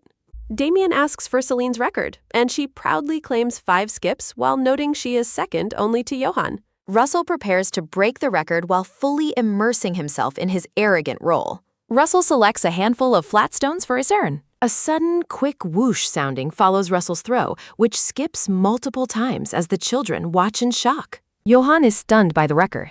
Russell smugly challenges Damien to do better. An internal voice mockingly expects failure from someone who never does anything correctly. A sudden, heavy fuming sounding accompanies Celine's rising anger. Celine shouts for the behavior to stop. A sudden, sharp, annoyed sounding occurs as Celine confronts Damien, though she worries her upset face looks terrible. Celine flees into the snowy woods. Damien calls out to Celine in surprise. A sudden, quick panic sounding follows Russell's confusion over the sudden outburst. Bella looms behind Russell and suggests they have a private conversation. A sudden, quick, startled sounding escapes Russell. The scene shifts to the forest. Celine sits alone under a tree. A sudden, soft, gently sounding occurs as a hand reaches out toward the girl. Damien finds Celine and gently announces his presence. Damien points out Celine's bleeding knee, which she dismisses as a minor fall. Damien kneels down to help her. Damien asks if her upset is because he isn't as skilled as Russell. Celine firmly denies that his skill is the issue. A sudden, light sniff sounding accompanies Celine's admission that she simply dislikes Damien's friend.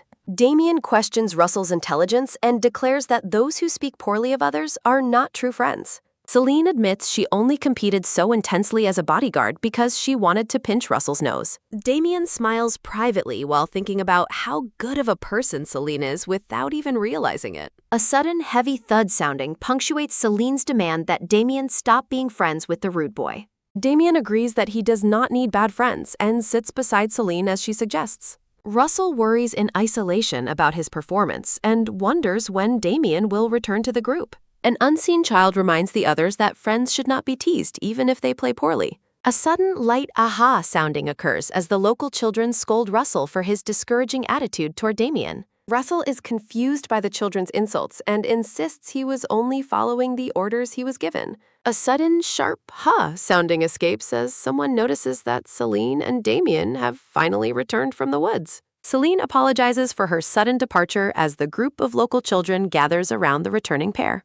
A sudden, soft rustle sounding follows as the pink-haired girl pushes Russell forward to offer his apology. Russell acts shyly and holds back as he prepares to face the consequences of his actions. Damien offers a sincere apology to Celine, leaving her surprised and asking for the specific reason behind it. Russell laughs nervously and blames his neglect of Damien on his commitment to playing an antagonistic role. Russell admits he got too into his character and asks Celine if she sincerely accepts his apology. Celine pulls her hand back and rejects the gesture as a character suggests moving past the conflict. Celine firmly declares that it is too late and that she has already decided to end their friendship.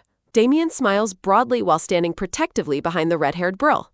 Damien reaffirms his decision to cut ties with anyone who treats him and his friends with such carelessness. A bright, sparkly atmosphere surrounds Damien and Celine as they stand united in their decision to end the friendship. The pink-haired girl whispers a command for Russell to reveal the secret he has been holding back. Russell clenches his fist in frustration while deciding whether or not to speak the truth to his friends. Fear and desperation fill Russell as he shouts a promise to never do it again and begs for forgiveness. A sudden, thoughtful, sounding escapes Celine as she carefully considers Russell's desperate plea for mercy. Damien gazes at Celine and expresses a secret internal wish for her to think of him more often. Celine considers waiting before making a final decision, fearing that letting the relationship worsen further would be bad. Celine issues a final warning for Russell to never repeat his behavior and asks for his confirmation. Russell looks down sadly and prepares to ask for one final favor from his group of friends. Celine observes Russell and reflects on the possibility that his abrasive behavior stems from deep loneliness. Celine asks Russell if he can commit to being a truly good friend to Damien from now on. Russell is left blankly staring in shock after hearing Celine's unexpected request for his genuine friendship. A narrative prompt appears in the air, urging the two boys to finally shake hands and make up. Peace finally returns as the children sit together on the wooden dock and enjoy an afternoon of fishing. Narrative text explains that after the apology, the children's attitudes toward each other became much friendlier. The group lies in the snow together as a voice reflects on how interesting hanging out with nobles is. A close-up reveals intense focus as Russell watches his companions with a sense of growing interest. Damien looks at his friend and sternly asks how much longer he plans on maintaining his deception. Russell mentions hearing that Celine will eventually become Damien's personal bodyguard knight in the future. Damien acknowledges that his true skills will eventually be discovered, but asks if his friend can handle the truth. A calm and knowing smile returns to Damien's face as he navigates the complex social situation. Damien thinks about the irony of eventually revealing his status as a swordsmanship genius to his unsuspecting friends. Damien grips his hand firmly while deciding that it is still too soon for a full revelation of his talent.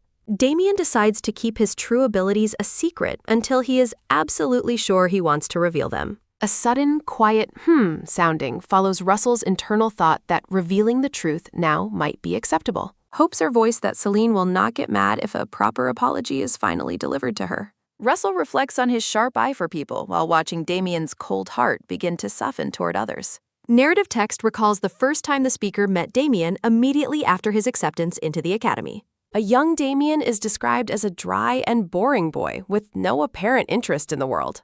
Narrative text explains Damien's talent for appearing friendly like a winter breeze whenever it suits his specific needs. Russell maintains a sincere and firm resolve. Damien laughs as a narrator's proverb questions if a thirsty person can find what they seek. Russell mentions that the Northern Night School has just begun its break. Russell asks for advice on how to win over a girl while facing questions with no clear answers. Letters and crystals are treated like precious treasures. Damien stares forward with intense, focused surprise. Narrative text explains that spring has finally arrived in that place. A map of the landscape accompanies notes on the commoner status of Baron Mars's mother. Narrative text predicts that families will eventually strive to marry into the duchy. Damien looks out at the academy and thinks that achieving such status will not be easy. Russell looks at Damien and asks why he is being stared at in such a way. Upon arriving at the palace at night, the boys are told to hurry and exit the par. Russell encourages Damien to hang in there, though Damien is confused by the sudden support. Narrative text recalls Celine's first invitation to the Duke's manor in Calafia. Marianne's village thrives in health and peace. Narrative text explains that Johann, Bella, and Celine are completing their introductory academy courses. Bella examines fine dresses while Johann works. Narrative text asks if the snowy mountains near Marianne's place are remembered.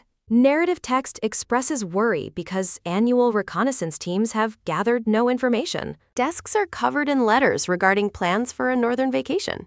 Ornate domes cap the majestic palace rooftops. Soft pink clouds drift across the sky. Celine Mars has grown to 15 years old. A mature Russell holds a white gift. Celine watches Russell and wonders how long he intends to maintain his gentle smile. Russell congratulates Celine on becoming the valedictorian once again. Russell presents a gift to Celine as a reward for being an excellent student. Celine asks if the gift is a hair tie, but Russell tells her she is wrong. A sudden bright shine sounding occurs as Russell presents himself with confidence. Russell explains that the gift is a special oil meant for maintaining her sword. Celine expresses her thanks and promises to provide feedback after she returns to Marianne. Russell asks Celine if she plans on replacing the sword she has used for a long time. Celine replies that the sword suits her so well that switching would be a waste. Celine thinks that the sword seems to adjust its length to her height, though she doubts it is possible. Celine decides to use the sword during her training and hopes to keep it well preserved. Russell looks down with a knowing, soft expression. Russell asks if Celine will join the night squad after training, and she confirms she needs no more courses. Russell looks at the academy buildings and admits that it is a very good place. Russell acknowledges her decision with a simple understanding. Celine pauses and looks at her friend curiously. A thought bubble explains that an escort for a duke must know more than just swordplay. Russell tells Celine that not taking advanced courses while in her position would be a waste. A pale hand rests on the balcony. Russell suggests that an opportunity more helpful than studying under the Baron might come along. Celine stands in silent, contemplative shock. Celine reflects on a time when she believed Calathea was the biggest place in the world. The pair gazes out over the landscape. Celine realizes there are many places in the world bigger and more wonderful than Calathea. Celine smiles as she finds common ground. A thought bubble reflects on the Mars family being the only nobles in Marianne, despite their low baronial rank. A white-haired man reflects on finally achieving a goal he has long dreamed of. A light hee-hee sounding follows Celine's reassurance that she is happy with her current opportunities. Celine smiles contentedly with her eyes closed. Russell expresses his desire to grow into someone capable of assisting Damien in the future. A quiet conversation on the palace balcony explores the possibility of mild regret over past choices. A soft mumble sounding accompanies Russell's skeptical response to Celine's previous claims. Russell invites Celine to extend her vacation because the rest of the group misses her. Celine reacts with surprise and asks for the reasoning behind her friend's sentiments. Russell offers a gentle and knowing smile to his companion. A heavy darkness begins to descend over the shifting scene. A sudden, deep rumble sounding vibrates through the Shias. A sudden bang sounding echoes as Russell insists his proposal is not a joke. Russell stands firmly with his arms crossed in the dimly lit room. The white-haired man looks down with a grim and serious expression. An official is shocked to receive a formal resignation letter for immediate processing. Russell gazes out at a violent lightning storm through the tall mansion windows. A final, ominous command urges the characters to make a wise and calculated decision. The scene shifts to the imposing stone towers of the Northern Night School. A red-haired woman enters the office and asks the principal the reason for her summons. The principal clarifies that Celine has done nothing wrong and has actually achieved something great. Both red-haired characters react with wide-eyed shock and utter confusion. The principal acknowledges Celine's initial decision to skip advanced courses while discussing a new offer. A quick swish sounding occurs as the principal prepares to reveal a stunning development. The principal presents a rare recommendation letter, citing it as an unprecedented historical event. Narrative text explains that transfer students are granted a full scholarship with no tuition costs. The blonde principal stresses that Celine is being offered a once-in-a-lifetime opportunity. The red-haired mother worries about the financial difficulty of securing a residence in the capital. Concerns are voiced about the safety of sending Celine to the capital city alone. Celine decides to carefully consider the transfer offer before providing an answer. Celine lies awake in bed while dressed in her long white nightgown. Intense green eyes stare upward as Celine grapples with her internal conflict. A restless tossing sounding follows Celine's thoughts on the superior education she would receive. Celine realizes that improving her skills at the academy would allow her to better support Damien. A single lingering doubt surfaces as Celine continues her late-night contemplation. Celine is distressed by the realization that the school lacks a dormitory for its students. The red-haired girl pulls her covers up while trying to find a solution to her housing problem. A soft hugging sounding occurs as Celine clutches her pillow tightly while wishing for advice. Celine laments not having anyone familiar with the academy to consult about her situation. The young noble girl stares into the distance with a troubled and pensive look. Damien leans his chin on his hand with a serene and satisfied smile. Damien's mother notes his unusual happiness and he asks about available rooms in the mansion. Damien requests that one of the best guest rooms be prepared and thoroughly cleaned. The white-haired woman relaxes on the sofa and asks if an important guest is expected. A sudden, startled sounding accompanies Damien's proposal to let Celine stay at their mansion. Damien shares his knowledge of Celine's transfer offer while looking cheerful and optimistic. Damien's mother discusses the difficulty of a baron's family housing situation in the capital city. A question is raised regarding whether Celine's mother is aware of the proposed living arrangement. The woman reflects on how wonderful it is that Damien has considered the problem so carefully. Damien remains confident that providing Celine a place to stay is the perfect solution. A joyful laugh sounding erupts as Damien beams with pure happiness over his plan. The white-haired woman stares forward with intense green eyes and a determined expression. In a lavish room, the white-haired woman rests on a red sofa while a man stands nearby. The lady directs her staff to redecorate a room opposite Damien's for an incoming guest. A warm and satisfied smile crosses the white-haired woman's face. Celine trembles as she holds a letter, her red hair cascading over her shoulder. Celine's attention is taken by a sudden, soft pat sounding as she drops her document. Narrative text explains that the wife has already prepared a room for Celine. The white-haired man sits with Celine and mentions that his wife has already decorated her room. Celine worries about being a burden, but the man insists having her is actually lucky for them. The man explains that the world is changing, causing Celine to look on with a worried expression. Narrative text suggests Damien might live in the capital and entrust the north to others. The white-haired man closes his eyes in a moment of quiet reflection. A soft clink sounding accompanies the man's suggestion that Celine should become familiar with the capital. He explains that staying by Damien's side requires understanding the relationships of nobles in the capital. Celine's green eyes widen in shock as she absorbs the weight of his advice. A sudden, firm clenching sounding occurs as the text urges seizing opportunities when they appear. Celine looks away while reflecting on how this choice is also for her own future. Celine remembers her younger self holding a sword amidst a field of white flowers. A vision of a younger, joyful Celine flashes by with a radiant smile. Celine firmly declares her intention to enroll in the academy. The white-haired man praises Celine for her thoughtful decision while sitting in his study. Narrative text offers reassurance that Celine will excel at the academy without need for worry. A warning follows that she will be incredibly busy until the summer arrives. A soft sobbing sounding breaks the air as Bella asks if they really have to leave. Celine stands with her friends, wondering if Bella is going to be all right. A sudden, nervous gulp sounding occurs as the pink-haired girl is told she doesn't look well. Soft footsteps sounding echo as the pink-haired girl admits she doesn't want Celine to go. Worry surface that Celine will adapt quickly to the capital and eventually forget her old friends. Celine offers a gentle smile as she comfortingly pats her friend on the head. Narrative text predicts that Celine is destined to go much further than any of them. The pink-haired girl insists that true friends must support Celine's path forward. A quick nodding sounding follows as the black-haired boy shows his silent agreement. A soft, tight holding sounding occurs as Celine grasps her friend with conviction. Celine and the pink-haired girl share a look of deep mutual understanding. Chibi Johan promises to eventually find a high-quality weapon for Celine to use. Celine stands with poise and determination as she prepares for her new journey. A bright smile lights up Celine's face amidst a backdrop of blooming red flowers. A sudden, bumpy, restless sounding vibrates through the carriage as the journey begins. Celine sits quietly in the carriage, gazing out at the passing landscape. Narrative text recalls her mother's teary eyes throughout the entire farewell journey. Celine remembers her father silently stroking her hair with a deeply sorrowful look. The memory of her friends grieving in their own ways lingers in Celine's mind. A sudden, quiet rustle sounding breaks the silence within the moving carriage. Celine holds her teddy bear close and tells herself that everything is okay. Celine curls up against her bear and whispers that everything will turn out fine.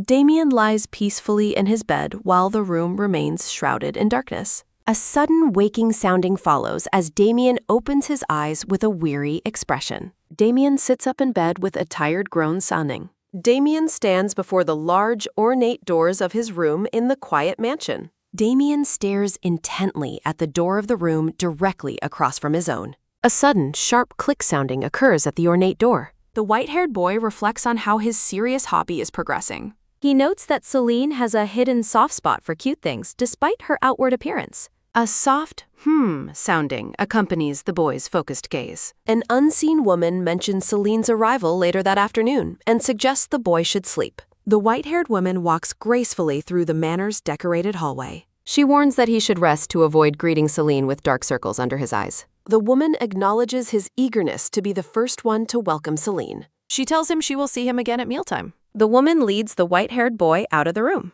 A sudden, sharp pop sounding occurs as the white-haired woman stops. A restless sounding follows as the chibi woman reacts with comedic distress. The woman wonders if kids take jokes too seriously and questions their interests. A thought bubble expresses sympathy for a friend who has had a tough time. A sudden, sharp crunch sounding occurs as the gloved hands clap to gather everyone's attention. Celine arrives in a lavish carriage and is greeted at the mansion entrance. The red-haired girl stares forward with a look of wide-eyed surprise. A line of servants welcomes Lady Mars to the red brittle willow castle. Chibi friends present a welcome cake to the bewildered Celine. The white-haired woman cheerfully urges Celine to light the candle on her cake. An unseen speaker asks for Celine's opinion on her current surroundings. A soft "ha" sounding accompanies Damien showing Celine her lavishly decorated bedroom. Celine looks at the beautiful room and admits that she likes it. Celine mentions that any room would have been fine for her stay. Damien insists that Celine is too special to be given a random room. The white-haired woman suggests they should go out together the next day. Celine is told that her parents provided money so she will be financially secure. The woman stresses that their noble status allows for such comforts while Celine remains modest. The woman recalls Celine's initial refusal to take advanced courses despite her husband's persuasion. A ridiculous sounding accompanies Celine's blushing worry that she is being a burden. Damien looks flustered while suggesting they are just acquaintances. A soft sob sounding occurs as the chibi woman laments their lack of closeness. A sudden, brief look sounding follows as the woman glances toward her son. The woman admits she was joking and will handle all school essentials herself. Celine asks if she can use her parents' money for vacation gifts instead. Damien asks if she is feeling uneasy about living away from home for the first time. Damien explains that building relationships at the academy is a key part of his responsibility. Celine listens with a serious and contemplative expression. Sunlight streams through the large manor window. Hands adjust the collar of a high-quality uniform. Celine wears her new academy uniform. Celine reflects on the superior quality of the uniform compared to her old training gear. A sudden, sharp, startled sounding occurs as Damien checks if Celine is awake. A sudden, quick dash sounding follows as Celine hurries toward her friend. Damien is surprised to see Celine already awake and fully dressed. Damien claims he never oversleeps, despite Celine's memories of his long summer vacations. Damien asks if Celine is scared to live with people she hasn't seen in years. Damien reassures her that establishing connections is part of his duty at the academy. Celine responds with a bright and happy smile. Damien gazes at her with a stunned and captivated expression. Damien and Celine share a warm smile together. Damien explains that the classrooms are located in this direction. Damien points out the path as they walk through the academy. Celine identifies the tall white tower standing against the blue sky. Celine addresses Damien as they continue their walk. Chibi Damien mentions that the tower seems to be mostly unused. Damien notes that the tower's 30 floors could provide excellent exercise. Damien jokes that few nobles in the capital value exercise as much as Celine. Damien explains that the upper floors are empty because few central nobles pursue research careers. Damien shares that the assistant rooms will eventually be moved into the tower. Celine gazes up at Damien with an expression of quiet curiosity. Celine reflects that she would request a room on the 30th floor if she were an assistant. A sudden blazing sounding erupts as Celine resolves to put in extra effort to maintain her strength despite the academy's limited physical curriculum. A sudden, soft, puffed sounding occurs as chibi Damien struggles to hold back a laugh. Celine informs Damien that she is heading to her class. Celine decides to review her books before the teacher arrives. A sudden, rhythmic tremble sounding vibrates through chibi Damien as he continues to suppress his laughter. A sudden, sharp creak sounding echoes as the classroom door is opened. Celine surveys the grand classroom where she will be studying from now on. Celine reinforces her determination to practice hard and stay ahead of her peers. Celine looks surprised as she senses someone approaching. The youngest daughter of Duke Arsum stands poised with golden curls and purple eyes. The blonde girl questions if the rumors she heard are actually true.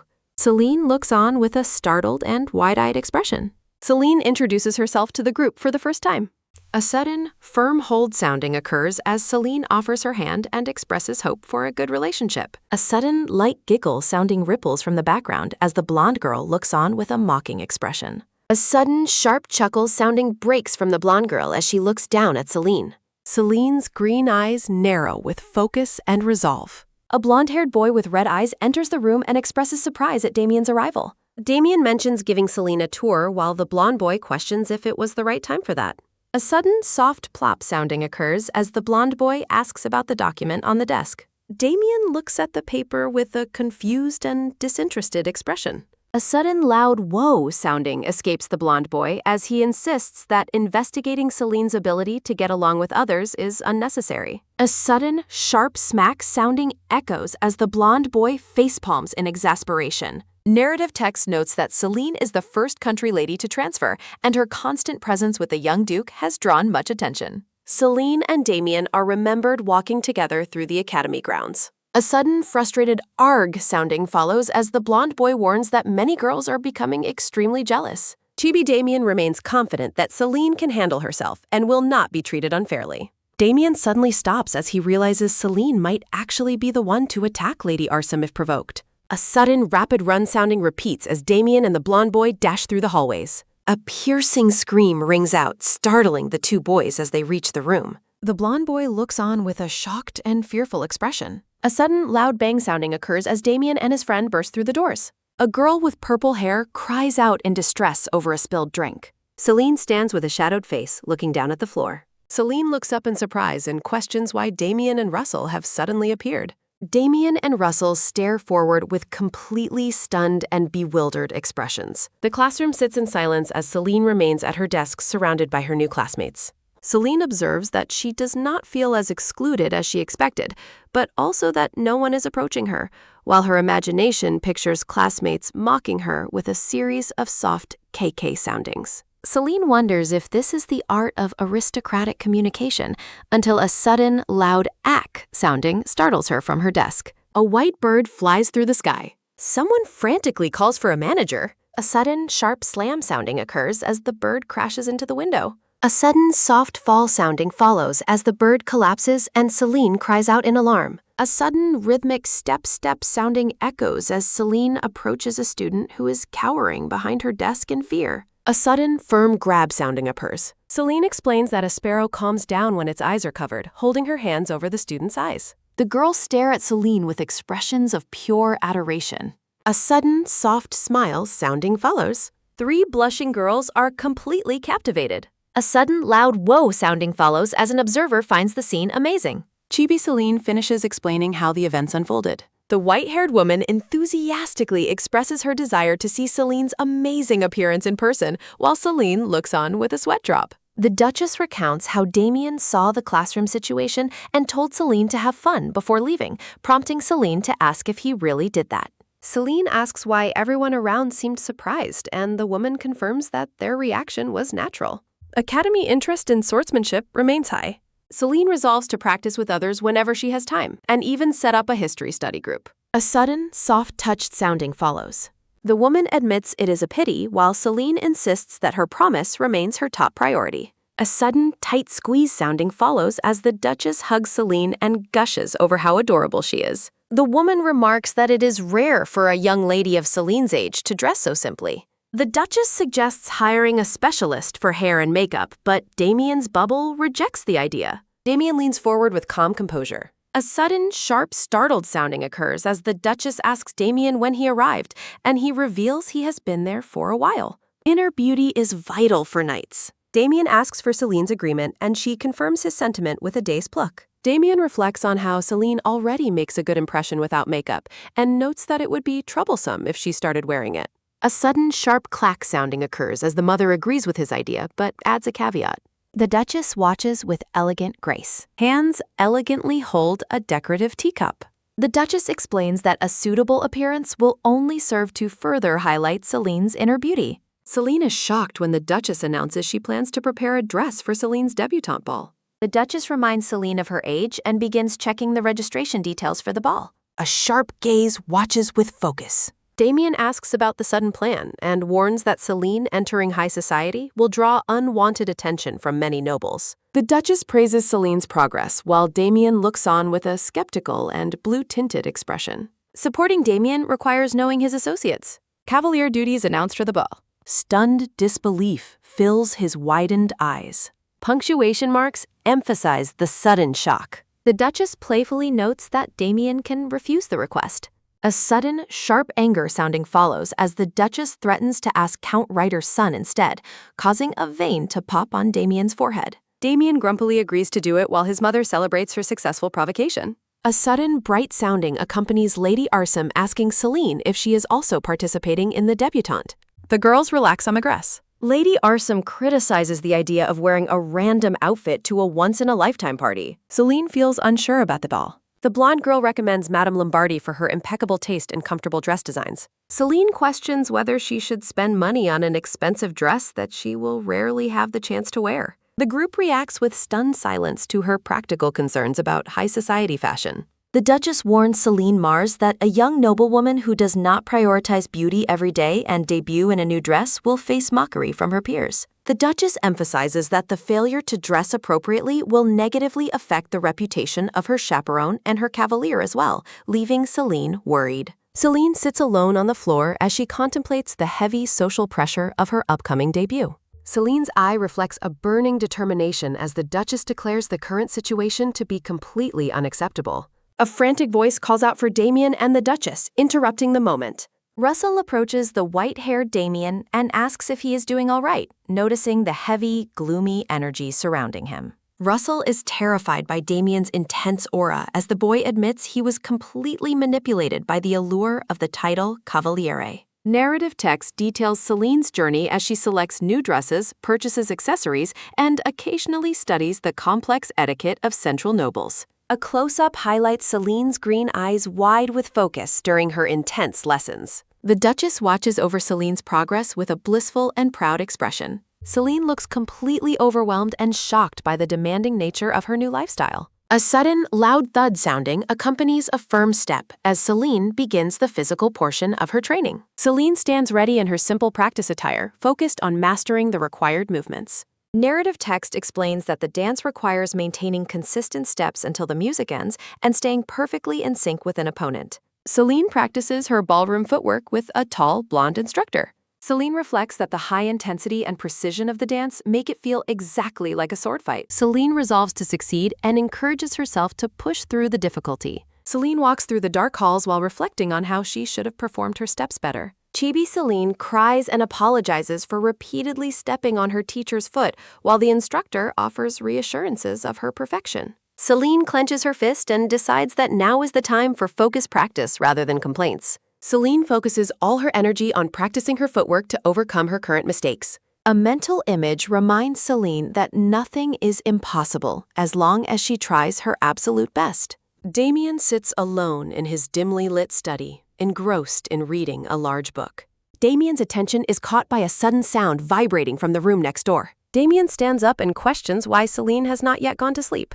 A sudden, sharp click sounding follows as Damien opens his door, identifying the noise as the sound of Celine practicing her dancing. Damien peeks through a narrow opening in the door to check on Celine. Damien reflects on how Celine rejects his offer to help every time, suspecting she wants to wait until her dance is perfect. A sudden, soft rustle sounding occurs as Damien continues to observe Celine through the crack in the door. Celine looks back in surprise and shock as she senses someone watching her. Celine holds onto her pillow while questioning why she continues to make mistakes despite her focus. Chibi Damien looks on with a flustered and embarrassed expression. Celine clears her throat to announce her presence and confront the intruder. Celine flings the door wide open with an intense and focused expression. Damien looks caught and offers a sheepish greeting. Chibi Celine glares at Lord Damien with an angry aura. Celine scolds Damien for the lack of consideration in peeking into her room, while he apologizes and claims he thought the door was already open. Celine looks away with a resigned sigh.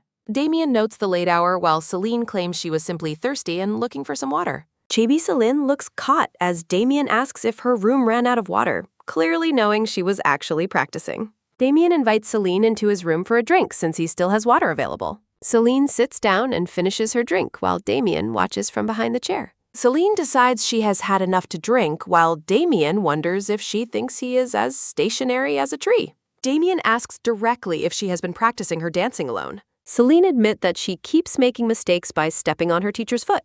Celine looks at Damien and asks if he would be willing to help her practice. Celine notes that Damien is certainly more useful than a pillow for dancing practice. Celine asks if he is skilled enough to offer help, and Damien boasts that he has never once stepped on a partner's foot. A sudden, firm step sounding occurs. Damien extends his hand as a sudden, quick extend sounding echoes, inviting Celine to hold hands. A sudden, soft place on sounding follows as her hand rests on his. Damien and Celine begin dancing together. Damien smiles warmly while they guess. Celine's heart begins to race as a sudden, rhythmic thump-thump sounding fills her chest. Chibi Celine reacts with a sudden sharp ah sounding as she blushes intensely. Celine tells herself to stay focused. They move gracefully across the floor. Damien reflects that if Celine keeps making mistakes, he might have to intervene. Damien calls Celine's name as a sudden, firm grip, tight sounding occurs when he holds her hand. Celine looks at him in surprise. Damien pulls Celine close mid-dance. Celine realizes that she finally performed the dance without any mistakes. Celine praises Damien for his amazing dancing, but as a sudden, soft, embarrassed sounding follows, he grumbles that it was nothing special. Damien notes that dancing differs from swordsmanship because the steps must become a habit, leading Celine to ask if he remembers her practice movements. Celine realizes that good dancers possess the necessary qualities to become excellent swordsmen. The two continue their synchronized practice. Damien vows to become much stronger, while Celine expresses her sincere hope that he succeeds. A voice confirms the successful session. A sudden, low frown sounding accompanies Celine's gloomy expression. Damien asks what is wrong since they performed well, and Celine hesitates to answer. Damien notes that the dance teacher will be replaced, while Celine wonders if she can continue practicing with the young Duke. Celine asks if she can practice her dancing with Damien starting the next day. Damien looks on with focused intensity. Celine bids Damien farewell as she prepares to leave. Her braided hair is shown clearly. The scene shifts to Madame Longbardier. Madame Longbardier praises the comfort of the gown, noting that it is a signature design of her shop. Celine comments on how much lighter the dress feels compared to what she wore in the north. Madame Lombardier admits the Duchess's requirements were a challenge, as she demanded high-quality fabric and minimal decorations to ensure Celine's comfort and elegance. Madame Lombardier notes that Celine's smooth skin requires no extra embellishments, as a sudden, light fluttering sounding follows. Madame Lombardier is pleased by the perfect fit of the dress on Celine. Celine smiles happily at her reflection. The Duchess announces the need to hire an artist immediately, catching Celine off guard. Celine stares forward with great focus. Narrative text explains that it is a shame her parents cannot attend, but they will be thrilled when they see how beautiful she looks. Celine asks if she can take the dress back north during her break, and the Duchess confirms it is hers to keep. Celine smiles warmly to herself. Celine admits there is someone special she really wants to show the dress to. The Duchess reacts with shocked surprise. The Duchess observes Celine's reaction and concludes that the person she wants to impress is definitely not her parents. A sudden realization strikes the Duchess. The Duchess screams in shock as she wonders if Celine has a boyfriend.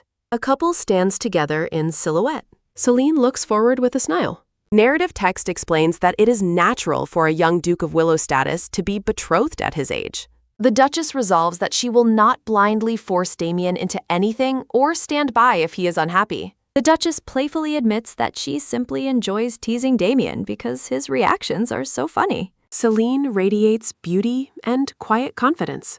Narrative text emphasizes Celine's deep pride and sense of responsibility in her role as a knight. Narrative text notes that Celine even swore she would never have a romantic relationship with her master, Damien. Bright light filters through the curtains as a thought reflects on how complicated matters of the heart can be. The Duchess asks if the person Celine wants to impress is a lover from the north, and a sudden, heavy panting sounding follows as Celine, shocked, denies it. The silver-haired Duchess reacts with a puzzled and curious expression. The Duchess warns that others will assume she has a lover, while Chibi Celine insists the person is just a childhood friend. Celine recalls a pink-haired friend who loves fashion and decides she wants to show her the dress in person. The Duchess is moved by Celine's loyalty to her friends, and Celine wholeheartedly agrees. Chibi Duchess asks if any of those childhood friends are boys, prompting a flustered Celine to quickly dismiss the idea. The Duchess offers to give the friend a book as an apology as a sudden, quick rustle sounding follows her approach. A close-up shows a thick, dark book with a single paper tucked between its pages. The intricate, patterned cover of the mysterious book is displayed in great detail. The Duchess reflects on her own past ambitions and realizes that people in the north share a similarly determined spirit. The Duchess hands the heavy book over to Celine. Celine's green eyes widen in surprise as she looks up at the Duchess. A close-up highlights the Duchess's composed and elegant features. The Duchess maintains her regal poise during the quiet conversation. Celine responds to the Duchess with a polite and focused acknowledgement. The Duchess remarks that while Celine may not have special feelings now, she will eventually find love and asks Celine to confide in her when she does. Celine is left speechless and wide-eyed by the Duchess's forward request. The Duchess promises to help Celine succeed in love when the time comes, leaving Celine blushing intensely. A close-up focuses on the Duchess's shimmering gold and blue earring. A formal envelope is shown, sealed with a prominent and clean red wax stamp. Celine sits quietly on the sofa while holding the letter she just received. Bright sunlight bathes the ornate exterior of the grand mansion, signaling a beautiful day. Narrative text describes the stark differences in climate and daily habits between the capital and the north. Narrative text predicts that Celine's new look will inspire a nationwide fashion trend. A close-up reveals the delicate and intricate floral lace patterns of the dress. Celine reflects that while the dress is finally finished, there is still a lingering thought on her mind. Celine addresses Madame Longbardier to discuss the final details of the gown. The Duchess and Madame Longbardier stand together as they resolve to make the dress absolutely perfect. Celine beams with joy as she hears that a small adjustment will be made to the waist of the dress. Celine and the white-haired Damien practice their ballroom dancing together in the Grand Hall. The silver-haired Duchess directs the staff with a focused and busy expression. A close-up shows the elegant ruffles and lace trim at the bottom of Celine's white debutante gown. Narrative text explains that the long-awaited debutante ball is scheduled to begin at around noon. Celine looks gloomy as a sudden, low groan sounding reveals her hunger since she hasn't had breakfast yet. A maid asks Celine what kind of hairstyle she would like to try for the big event. Celine sits among the maids and mentions that her naturally curly hair has limited her styling options in the past. A chibi maid grips a hairbrush as a sudden, sharp determination sounding radiates from her. Damien watches from the doorway and thinks to himself that Celine would look adorable even without any makeup. Damien apologizes for the early morning intrusion, looking slightly guilty. Celine reveals her finished look, stepping forward in her stunning white gown as a sudden, firm step sounding echoes twice. Celine smiles radiantly, her beauty amplified by her long, flowing red hair and delicate accessories. A voice from behind the flowers asks if everyone has been waiting for a very long time. Damien stares at Celine with a look of pure shock and breathless awe. Celine asks if her appearance is strange, and Damien quickly reassures her that the look suits her perfectly. Celine is surprised by everyone's enthusiasm over her simple, long, straight hairstyle. The Duchess approaches Celine with a beaming smile and praises her transformation. The Duchess joyfully exclaims that their little girl has truly become a lady, and Celine offers a sudden, light giggle sounding while thanking her. An elegant green gemstone brooch. Damien adjusts his formal cravat.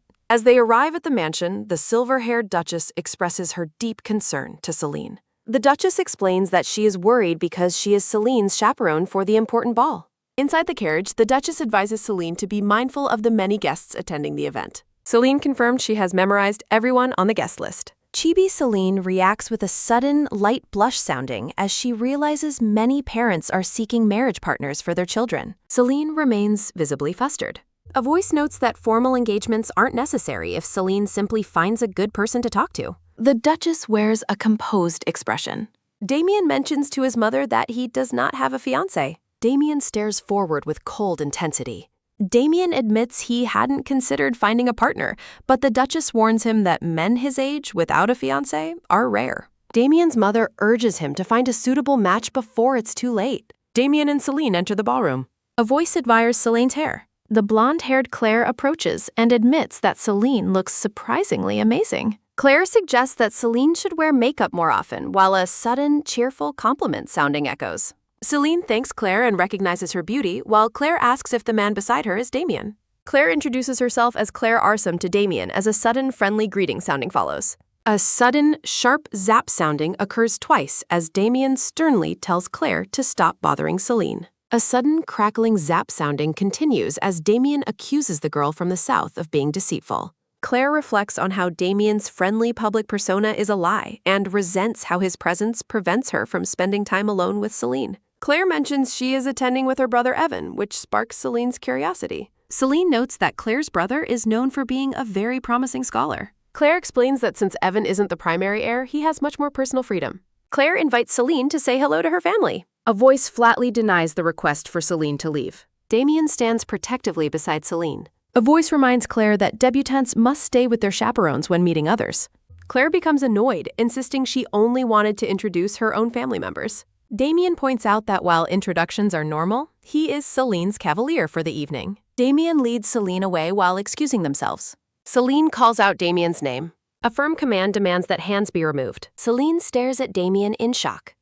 Damien apologizes and asks if he hurt her as a sudden, quick retract sounding follows his movements. As Celine hesitates with a sudden, soft rubbing sounding, she notes that she has never seen him be so rude to anyone. Damien flinches with a sudden, quick, startled sounding. Damien looks down with focused eyes. A voice emphasizes that a debutante's reputation from this single night will last her entire life. Damien asks Celine if she remembers the advice his mother gave her earlier. Damien asks how others might perceive her actions, but Celine admits she doesn't know. Damien confesses that he intervened to prevent others from bad-mouthing her, even if his actions were a bit extreme. A thought notes that it's highly unusual for people to mistake family members for simple friends. A voice asks if the intervention was meant to ensure a smooth social debut without misunderstandings. Celine looks at Damien with wide eyes. Damien maintains a serious expression. Damien gently asks Celine to stay by his side. A sudden, low whisper sounding accompanies his reminder that it is natural for them to be together. Damien stands closely beside Celine as they navigate the crowded ballroom together. Celine responds with a sudden, gentle nod sounding while focusing on the conversation. A voice mentions that if a suitable match is found, Celine's engagement party could happen as early as next month. The blonde-haired Russell waves energetically as a sudden, bright cheer sounding accompanies his greeting. Russell expresses total shock at Celine's new hairstyle, while Celine notes his arrival and prepares to fetch drinks. Celine giggles happily at the festive atmosphere, though Damien remains serious and focused on his own thoughts. Damien and Russell stand near each other, their attention fixed on Celine as she moves through the hall. Damien and Russell share an intense and competitive stare. A thought bubble suggests that Damien is so protective that not even a male ant would be allowed near Celine. A chibi duchess scolds the young duke for his barbaric behavior in refusing to leave Celine's side all night. A chibi Damien uses a polite smile to terrify and chase away any other men who attempt to approach Celine. Damien tells Russell that perceptive guests won't bother them anymore, but Russell questions how Celine will meet others during the partner-swapping dances. Damien's eyes narrow with cold determination as he declares that Celine will never dance with anyone but him. A voice questions Damien's extreme plans and wonders if he truly cares about the rumors his behavior might spark. Celine returns with a radiant smile while holding 2 glasses for herself and her companion. A voice asks Celine if she is genuinely comfortable spending the entire evening exclusively with Damien. A chibi Damien offers a sudden, light giggle sounding, while a frustrated Russell looks on. Damien invites Celine to the dance floor to demonstrate the results of their long practice sessions. The grand ballroom floor is reflected in the polished light as the music begins. Damien explains that while it is customary to change partners after every song, he has other intentions. A sudden, soft whisper sounding follows Damien as he tells Celine that she must stay only with him. Celine looks up at Damien and agrees to stay by his side without any hesitation. Damien's hand brushes against Celine's arm as a sudden, soft rustle sounding marks the quiet moment between them. A voice asks Celine if she has any doubts about the instructions she was just given. Damien and Celine share a long, meaningful look in the middle of the ballroom. Damien places his hand firmly on Celine's waist as they begin their formal dance. Damien's eyes widen in a sudden, sharp gasp sounding as he reacts to Celine's unwavering trust. Damien lets out a sudden, light laugh sounding and admits he finds Celine's absolute obedience to be quite miraculous. Damien looks down at Celine with a soft and contemplative expression. A voice affirms that there is no possible reason to doubt anything Damien says. Celine smiles and notes that while she knows swordsmanship, Damien is the expert on capital society and its people. A close-up highlights Damien's focused and piercing blue eye. Narrative text explains that Celine's natural red hair and honest personality make her the center of attention. Damien's expression darkens as a thought reveals he has begun to feel a deep thirst for something more than just happiness. A silhouetted scene shows Damien watching from a distance as Celine walks with another man. A hand reaches out to move a white chess king, prepared to strike. The white king successfully knocks the black knight off the board in a decisive move. A voice remarks on how incredibly lucky Celine is to have been paired with Lord Damien for the event. Celine beams with pure joy and excitement. Damien offers a rare, gentle smile in return. The silver-haired Duchess observes the festivities from the high balcony with a composed expression. Claire looks on with a visible sense of annoyance and disapproval. Russell takes a calm sip of his drink while watching the scene unfold. The background blurs as a sudden, heavy boom echoes through the area. Claire calls out Celine's name with an urgent and demanding tone. Celine is surprised to see Claire arriving so early as a sudden, quick thump sounding follows her approach.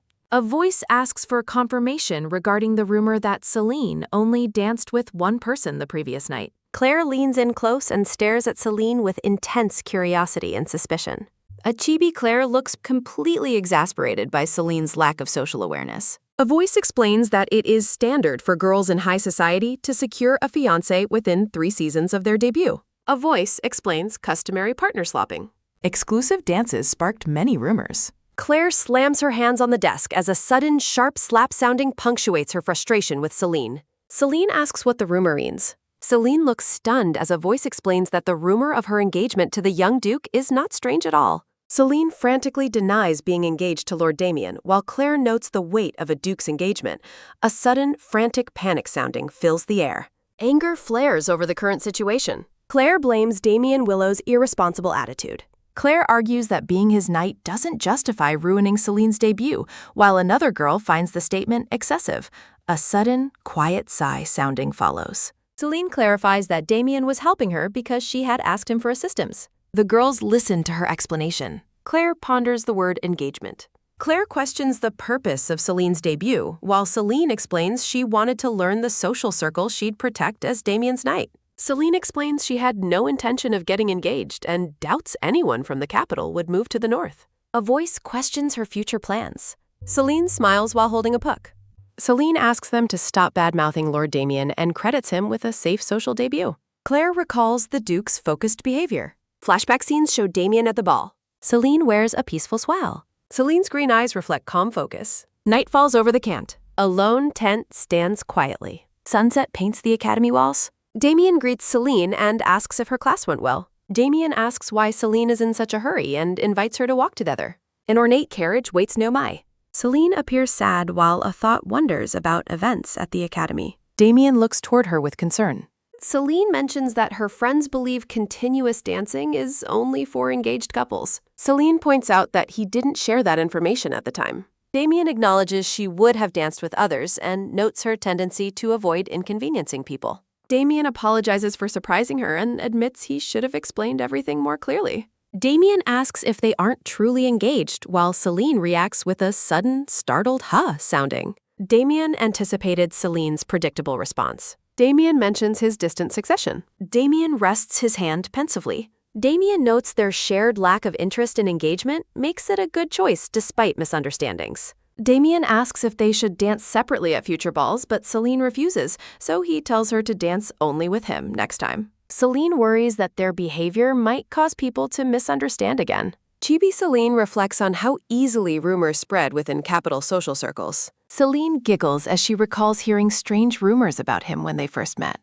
A sudden, light hee-hee sounding follows. Celine asks Damien to inform her if he finds someone he truly likes. Celine suggests they must avoid making his future Duchess uncomfortable while Damien offers a soft smile. Damien's blue eye gazes intensely. Damien promises that won't happen. Narrative text explains that Damien has solved the immediate problem but worries about how long he can deceive her. Damien stares ahead with a serious expression. Narrative text explains Celine will be 17 after winter break and graduate from the academy. Enduring more years feels like torture. Damien lets out a sudden, heavy sigh, sounding as he reflects on his deepening inner turmoil. A close-up highlights Damien's tilted head and contemplative expression.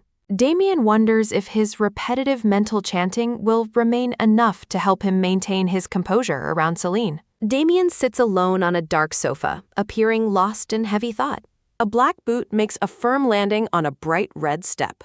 Celine is warmly greeted by the pink-haired Bella and the black-haired Johann upon her arrival. Celine's friends call out her name as the group shares a sudden, warm hug sounding. Celine explains that she has brought gifts from the capital that various people wanted her to deliver to them.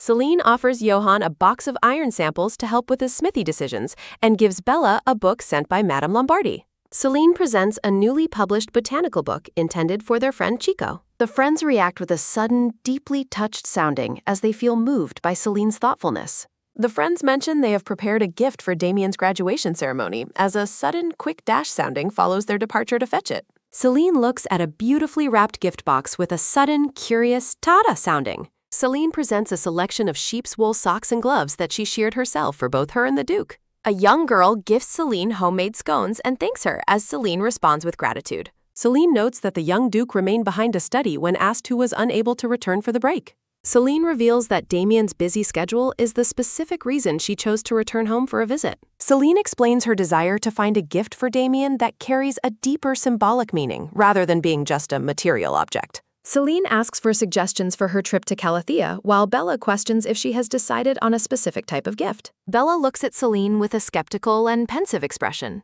Narrative text highlights Celine's determination to find a suitable gift for Damien regardless of the difficulty. A small potted plant with red camellia buds stands against a white background. A red-haired man asks if the precious flower Celine has presented is truly the rare camellia he knows. Celine explains that she personally searched for the flower on a snow mountain because it represents the northern region Damien loves. The man expresses concern for Celine's safety after hearing rumors of strange cries echoing on that mountain. Celine reassures him by explaining she found the flower at a much lower altitude than she originally expected. A hand reaches toward the plant as a sudden, soft reach sounding occurs. A finger grazes a bud as a sudden, light touch sounding marks the quiet moment. Celine looks up with an expression of sudden surprise and realization. The camellia plant begins to emit a faint and mysterious light. Narrative text marks a scene transition to the region of North Caledonia. Celine slumps onto the table as a sudden, tired collapse sounding echoes twice. Celine laments that she has visited 10 different shops without finding any suitable gift for Damien. Celine and Bella both appear completely exhausted by the difficult shopping trip. Bella points out that the process is only difficult because Celine is putting so much emotional thought into the choice. Chibi Celine rejects various patterns and items for being too plain or not matching Damien's personality. Celine emphasizes her desire to give Damien something with a truly profound meaning. Bella looks at Celine with a mischievous and questioning gaze. Bella asks if Celine is dating the young Duke while Celine reactively scolds her for making such a weird face. Bella explains that Celine's incredibly careful selection process would make anyone suspicious of her feelings for the Duke. Celine stares back with a sudden, serious-sounding look of frustration. Celine asks about Bella's relationship with Johann as Bella reacts with a sudden, shocked free-sounding. Bella awkwardly denies any romance as a sudden, nervous ha-ha sounding accompanies her claim that everyone is overreacting to rumors. Bella admits that she finds Johann to be a good person, but remains hesitant to change their dynamic. Celine listens to Bella's explanation with a calm and focused expression. Bella reflects on Johann being a very important friend while they sit together in the quiet room. Bella expresses her worry that dating might lead to an argument and a painful breakup. Bella fears that a failed romance could cause her to lose both her closest friend and her lover at once. A close-up shows hands clutching fabric as Bella expresses how lonely she feels after leaving the capital. Celine looks on as Bella wonders if her situation would be less harsh if Johann were not by her side. Celine looks down with a pensive and thoughtful expression. Celine suggests that Bella should take a short break while she checks out a few more stores. Bella looks up from her drink and insists that she wants to go along as well. Celine points out that wearing high heels all day must be making Bella's feet ache. Celine leaves Bella sitting alone at the table to continue her shopping trip. Celine walks away while reflecting on how much trouble Damien's attitude has caused her. Bella offers a comforting smile while telling Celine not to stress over the situation. Narrative text reveals Celine's surprise at learning about the difficulties Bella was facing. Celine reflects on the pain of losing both a friend and a lover as a sudden, quiet sigh escapes her. Celine decides to find a nice gift for Bella before she returns. A variety of unusual items and artifacts sit displayed behind a large glass window. A sudden, resigned, oh well sounding marks the moment Celine stops in front of a shop. Celine spots a pair of ornate ruby cufflinks and realizes they are exactly what she was looking for. Celine steps through a dark doorway to enter the mysterious shop. Celine is startled to see a hooded man already inside and asks how he got in. Celine repeats her question with confusion as a sudden, heavy footsteps sounding echoes through the room. Celine looks at the man with a blank, flat expression after his nonsensical answer. Celine loudly demands that the man sell her the item she saw displayed in the window. The green-haired man explains the cufflinks aren't for sale, but Celine offers to pay any amount for them. The man throws his head back with a sudden, loud, ha-ha-ha sounding laughter. The man lets out a sudden, relieved pew sounding and asks if she truly understands the cost of the item. A sudden, soft, gently sounding accompanies the man as he leans in very close to Selim. The green-haired man stares at her and says he finally understands the situation. The man declares that his question has finally been answered. Celine watches the man with a suspicious and confused look. A sudden, quick whoosh sounding marks the man turning around to ask if she lives in the area. Celine explains that she is currently a student at the academy located in the capital. A close-up highlights the green-haired man's partially hidden, serious face. The man decides to sell her the cufflinks at a special price because the original owner never showed up. The ruby cufflinks sparkle brilliantly against their white display padding. Narrative text emphasizes that the jewelry is incredibly expensive. A sudden, ringing ding-dong sounding follows as Celine produces a small pile of silver coins. The man reacts to the payment with a sudden, amused, poofed sounding as he begins to laugh again. The man mocks her for boasting about paying any price and then offering such a small amount of money. Celine offers to fetch more money, but the man says he will take what she has and cover the rest himself. The green-haired man takes a drink from a small leather pouch. The man warns Celine that there is no turning back from this point. Celine asks for clarification while the man asks if she wants the item packed up. Celine reflects on the total lack of communication between her and the strange man. Celine looks down at the small, dark jewelry box in her hands with a dazed expression. The man tells her to take care and write neatly as Celine thanks him for the purchase. A sudden, sharp click sounding marks the door closing as Celine exits the shop. The hooded man stands alone in the shadows with a small, knowing smile. Narrative text explains that the flower bloomed enough to finally be touched by human hands. A dark blue cloak flutters as someone moves quickly through the shadows. The green-haired man, Raven, tells himself that he should not be forgiven. Narrative text suggests that he might have been happier if he had never discovered the trims. Celine walks down the street while still wondering about the strange man's true identity. Celine stops and looks back with the sudden, curious glimpses sounding at the building she just left. Celine is stunned to see that the appearance of the shop has completely changed. Celine stares ahead with a blank expression as a sudden, quiet sigh sounding escapes her. Celine resolves to quickly find a gift for Bella and return before the wait becomes too long.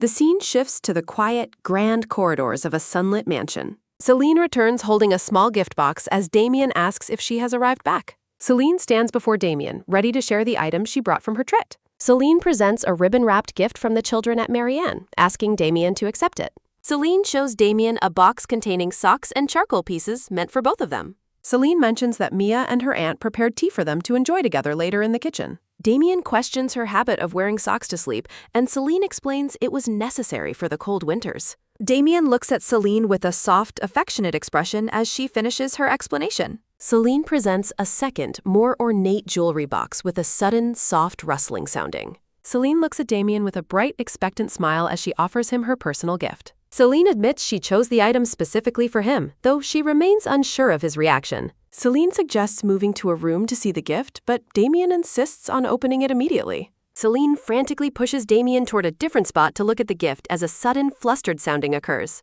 Damien laughs heartily at Celine's reaction, finding the situation quite amusing. A sudden, sharp click sounding marks the moment the ornate box is finally opened. Damien gazes down at the jewelry in shock, questioning if Celine truly purchased such an item.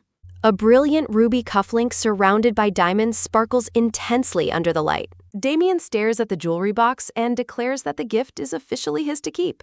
Damien reflects on the weight of the gift and wonders if he can truly handle the responsibility. Damien looks at Celine with a confident and knowing smile. The scene transitions to the academy as narrative text celebrates the accomplishments of a proud graduate. The Grand Library stands as a testament to the time spent studying and the pledges made for the future. Damien Willow is announced as the valedictorian, while Celine watches the ceremony with a proud smile. Chibi Celine remembers Damien struggling to open a simple jar of jam in the past. Chibi Celine recalls Damien's total confusion during their previous sword practice sessions. Celine wonders if Damien was truly a hardworking genius, while she glows with a sudden, proud sounding. Celine gazes at Damien from afar, feeling a pang of sadness that they will see each other less after graduation. Damien turns with a sudden, radiant sounding as he offers Celine a beautiful, wide smile. A close-up highlights the intricate details and golden tassels of Celine's formal academy uniform. The group sits at a lavish dinner table while reflecting on the lack of interesting events that day.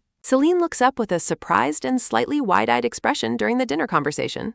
The older woman discusses traditional rings during the meal while Damien and Celine listen intently. The white-haired woman laughs while recalling the moment she and the Duke became engaged. A butler enters the dining room to announce that the Duke has arrived at the mansion. Celine stands up from the table in a sudden, startled state of shock. The older woman calmly reassures Celine and tells her to take her time getting ready. Damien suggests they stay and enjoy the delicious desserts before rushing off to meet the Duke. Celine reacts with a sudden realization sounding as she notices something important. Celine points at the ruby button on Damien's sleeve and asks if he truly likes wearing it. Damien smiles and tells Celine he likes it so much he might never wear any other accessory. Celine looks at him with a shocked expression and insists that he cannot only wear one button. Cheapy Bella explains that some jewelry suits everything, while Celine ponders the logic behind it. Damien asks Celine about her own jewelry preferences as she admits she doesn't have a specific favorite. Cheapy, Celine, and Damien consider the idea of a sword being used as a fashionable accessory. Celine insists that a sword is the best possible accessory to pair with a swordsman's uniform. Damien looks at Celine and suggests that a different type of accessory might be more suitable. Damien smiles softly while suggesting that something the size of a ring would be a perfect gift. Celine raises her hand and excitedly declares her dream of wearing a wedding ring one day. Cheapy Celine remembers her father wearing a ring while practicing with a wooden sword. Celine reflects on her desire to wear a wedding ring during a grand dinner. Damien's gaze softens as a sudden, smiling sounding marks the change in his expression. Damien produces a small, dark jewelry box while addressing Celine. Damien catches Celine's attention to begin a more serious conversation. Damien explains that he has been carefully considering Celine's earlier words. Damien stands up and asks Celine if she would be willing to accept the ring. Celine reacts with a look of pure shock and disbelief at the offer. Damien gazes at Celine with a gentle and warm smile. The open box reveals a pair of ornate ruby cufflinks sparkling intensely against blue velvet. Damien requests that Celine take charge of keeping the cufflinks for him. Celine recalls her intention to gift a ring to her future spouse upon graduation. Narrative text notes Celine's self-admitted inability to properly care for personal belongings. Chibi Damien explains his habit of simply placing all received items into underground storage. Damien hands the box over to Celine while expressing his gratitude.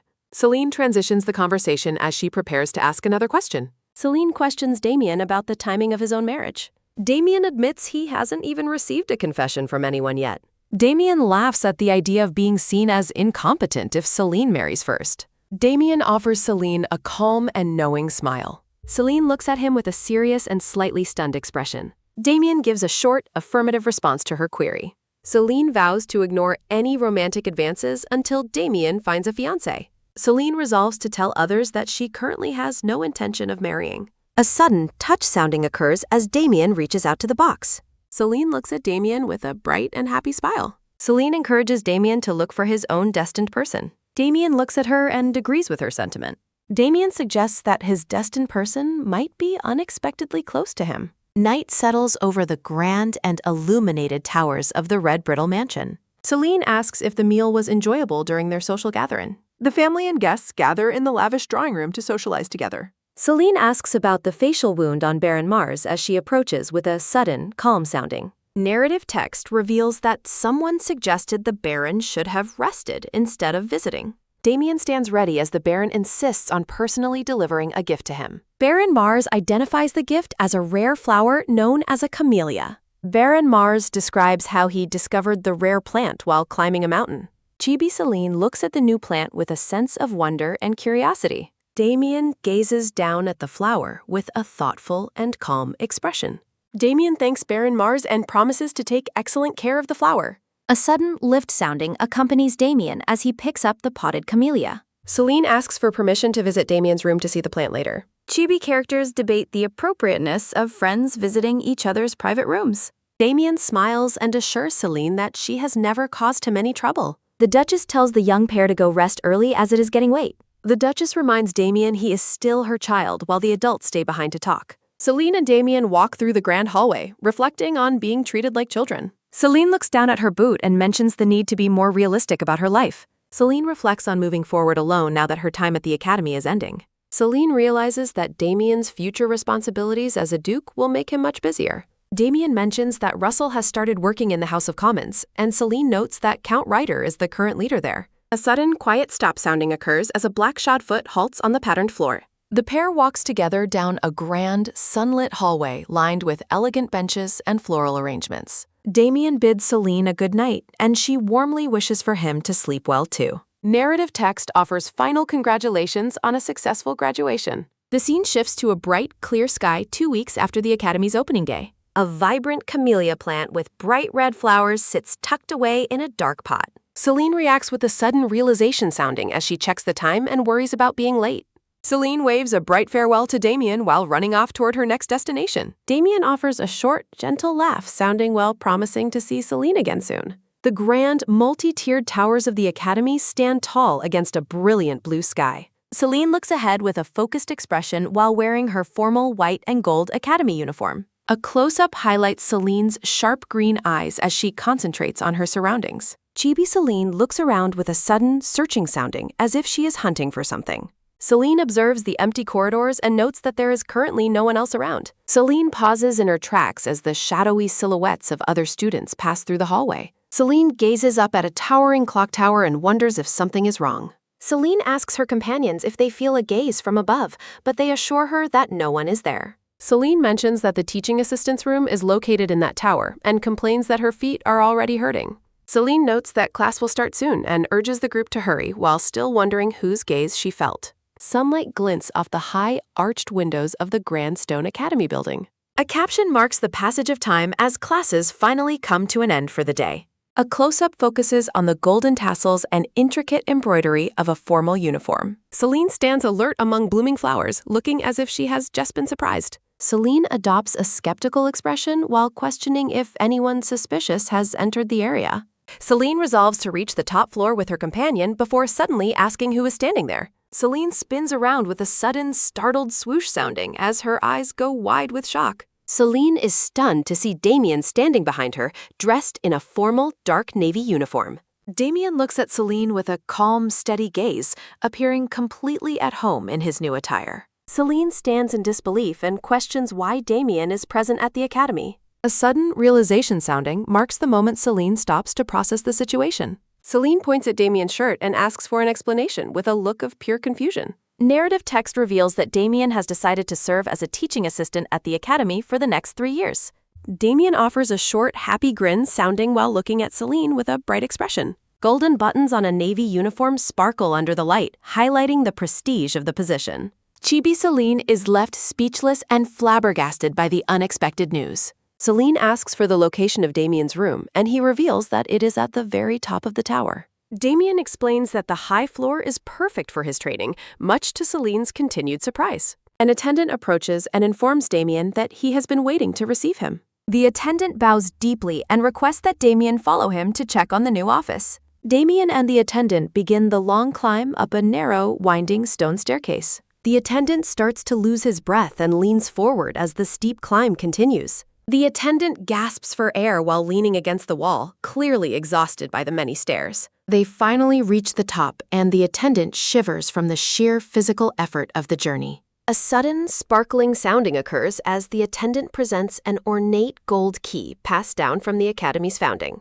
Damien asks about a spare, but the attendant insists that the door will only open for this specific, unique key. A sudden, sparkling sounding fills the air as Damien enters a lavishly decorated room. Damien looks around the well-preserved room and notes that it is in excellent condition for being unused for so long. The attendant mentions the principal's approval and asks one last time if such a high floor is truly acceptable. Damien assures the man that the room is absolutely perfect and expresses his great satisfaction with the arrangement. A companion praises Damien's efforts as they stand together in the newly assigned office. Damien walks across the expansive, empty room while reflecting on his new environment. Damien runs a finger along the desk and is pleased to find it is completely free of dust. Damien sits in his chair with a sudden plop sounding and notes the high quality of the items in the room. Damien examines a book on the desk and wonders who previously occupied the office. Damien gazes at the book with a quiet and pensive expression while resting his chin on his hand. A close-up focuses on a label mentioning a connection to a crow and a camellia. Damien looks at the flower and recognizes it as the camellia Baron Mars gifted him. Damien looks ahead with a steady gaze, noting he has been considering this for quite some time. An ornate gold key with a large red gem sits atop the patterned surface of the desk. A sudden, bright sounding occurs as the key is lifted, highlighting its intricate and jewel-encrusted design. Narrative text expresses disbelief that the item is the same kind as the one from Chaldea. A close-up highlights a sharp green eye narrowed in deep concentration. Narrative text questions if the strange similarity is merely a coincidence. Damien sets an item down with a sudden click sounding and suggests adding a clock to the room. Damien looks toward the grand windows at the bright and clear sky beyond. Damien turns with a calm and satisfied smile appearing on his face. The tall, white stone towers of the academy stand prominently against the blue sky. Celine's friends question her about Damien's true motives while they picnic on the grass together. Chibi Celine reacts with a sudden, panting sounding as a friend mentions Damien's busy life as a duke. A tiered tray of cakes sets on the picnic blanket as a friend describes typical assistant roles at the academy. Celine listens as a friend wonders why a titled heir would stay at the academy for 3 years. Celine's green eyes widen as she processes the group's inquisitive questions. Celine suddenly declares that she has understood the true reason behind Damien's unexpected choice. Celine laughs and reassures her friends that Damien is simply a very hardworking person. Celine's expression becomes more determined as she looks away from the socializing group. Narrative text asks if the focus of everyone's attention has now shifted entirely to Damien. A close-up captures Celine's hand clutching the gold cord of her formal academy uniform. The intricate clock tower of the academy is illuminated by the light of the bright sun. A large, red, egg-shaped object glows faintly within the surrounding darkness. Narrative text notes that several days have passed since the pair's initial meeting. Chibi Celine looks worried as she wonders if she is simply being overly sensitive about the situation. A friend asks Celine if she is still feeling the mysterious and unsettling gaze she mentioned before. The blonde student looks at Celine with a skeptical and questioning gaze. Celine and her friend walk through the hallway while the friend asks if Damien is watching her all day. Celine offers a warm smile while recalling a specific part of her earlier conversation with Damien. Celine reflects on Damien's busy schedule and his mention of visiting the parliament today. Celine's eyes widen in a moment of sudden and startling realization about her circumstances. Celine suddenly spins around and begins to run with a sudden rushing sounding. Celine's companion asks about lunch while Celine looks up at the tower with a focused gaze. The grand clock tower of the academy stands tall against a brilliant and clear blue sky. Rapid movements occur on the stone steps as someone hurries up the long, winding staircase. Celine stops on the stairs and notes the difficulty of climbing to the 30th floor. Celine pauses outside the door, sensing a presence and wondering if Damien is inside. Celine feels a strange sensation, as if the person within the room is calling out to her. Celine reaches for the door handle with a sudden rustle sounding while apologizing for her intrusion. Celine is shocked to find that the office door is securely locked from the inside. Celine reflects on the unique key and realizes she must find another way to gain entry. Celine fumbles in her pocket with a sudden fumbling sounding and makes a surprise discovery. Celine's eyes widen with pure shock as she questions the nature of the item she has just found. Celine holds the ornate gold key with a large red gem in her palm. Narrative text expresses Celine's confusion over when the object appeared. Celine looks ahead with a shocked and questioning expression. The key is inserted into the lock with a sudden click sounding. Celine reacts to a sudden rattle sounding coming from the heavy doors. Celine shouts in surprise while jumping back as the large doors move on their own. Celine's hand is taken by a sudden trembling sounding while she questions what just happened. The doors open wide with a sudden squeak sounding as Celine stands prepared. A heavy black boot steps onto the floor with a sudden thump sounding. Celine screams as she is overwhelmed by a sudden ooh sounding vibration from the room beyond. A sudden silence sounding follows as Celine crouches on the floor with her head covered. Celine looks up with wide emerald eyes in a moment of pure shock. The opening reveals a secret passage behind a bookshelf leading to a dark stone staircase. Winding stone steps lead deeper into the shadows of the hidden area. Celine hesitates and wonders if she should retreat to find assistance. Celine's expression becomes serious as she resolves to investigate the mystery herself. Celine steps forward into the room with a sudden step sounding. Celine enters the dark threshold of the hidden library passage. Celine notes that the destination appears much higher than she had first believed. Celine turns her head with a sudden whoosh sounding as if sensing a presence. Celine gasps in surprise as she reaches the end of the secret path. A large red egg sits atop a pedestal in the center of a glowing magical circle. A voice calls out to Damien as he prepares to depart in his carriage. Miss Arsum approaches with a sudden pant sounding while appearing deeply distressed. Damien stops to ask if something is wrong while looking at the blonde student. Damien listens intently with a look of growing concern in his blue eyes. Ms. Arsom explains that Celine has been missing for hours after leaving at lunchtime. Miss Arsom suggests that Celine might have been kidnapped after her recent claims of being watched. Damien reflects on Celine's mention of a gaze coming from the top of the tower. Damien orders a search near the tower and tells Miss Arsom to remain calm. Damien turns and begins to run toward the academy building. Damien expresses disbelief at the academy's security while rushing toward the tower steps. Damien's gaze hardens with intense anger as he considers the danger Celine is in. Damien reaches the top floor and finds the door opening with a sudden squeak sound in. Narrative text notes Damien's surprise that the door was left completely unlocked. The door is thrown wide with a sudden fling open sounding as Damien enters. Damien stands in the center of the office where papers are scattered across a mat. Damien looks around the empty room with a stunned and worried expression. Damien spins around with a sudden turn sounding while frantically wondering where she could be. Damien's attention is caught by a sudden gasp sounding as he sees the shelf moved aside. Damien questions the existence of the hidden stairs revealed behind the bookcase. Damien looks at the secret passage with a sense of urgent confusion. Damien descends the dark stone stairs as quickly as he can. Damien finds the red-haired girl lying unconscious on the cold stone floor. Damien screams Celine's name in a moment of absolute panic. Damien kneels down and pulls Celine into a protective embrace. Celine slowly opens her eyes and weakly calls out Damien's name. Damien expresses relief that she is awake and asks for an explanation for the situation. The large egg pulses with a sudden whir sounding as it glows with a dark red light. Celine gazes at the pedestal and identifies the strange object as an egg. Celine feels that the situation is illogical. Celine thinks the egg looks very only. Light glows from the mysterious red object. Celine asks the egg if it was the one observing her this entire time.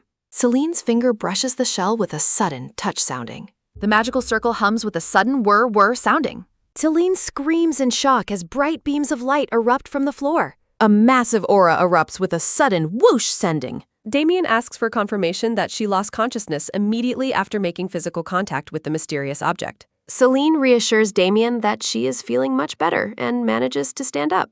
Celine's balance suddenly falters with a sudden stagger sounding as she tries to mock. Celine gasps in pain while clutching her head.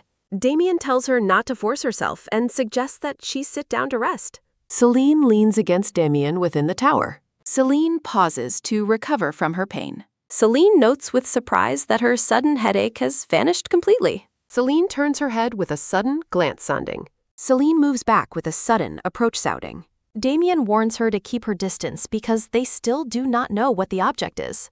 Celine addresses Damien while eyeing the egg. Celine looks at the egg with determination. Celine declares that they absolutely cannot leave the mysterious item behind in the tower. Celine explains that she felt a strange and direct connection forming when she touched the egg. Celine suggests that this link was likely the cause of her sudden and intense headache. Damien stares at the ground quite pensively.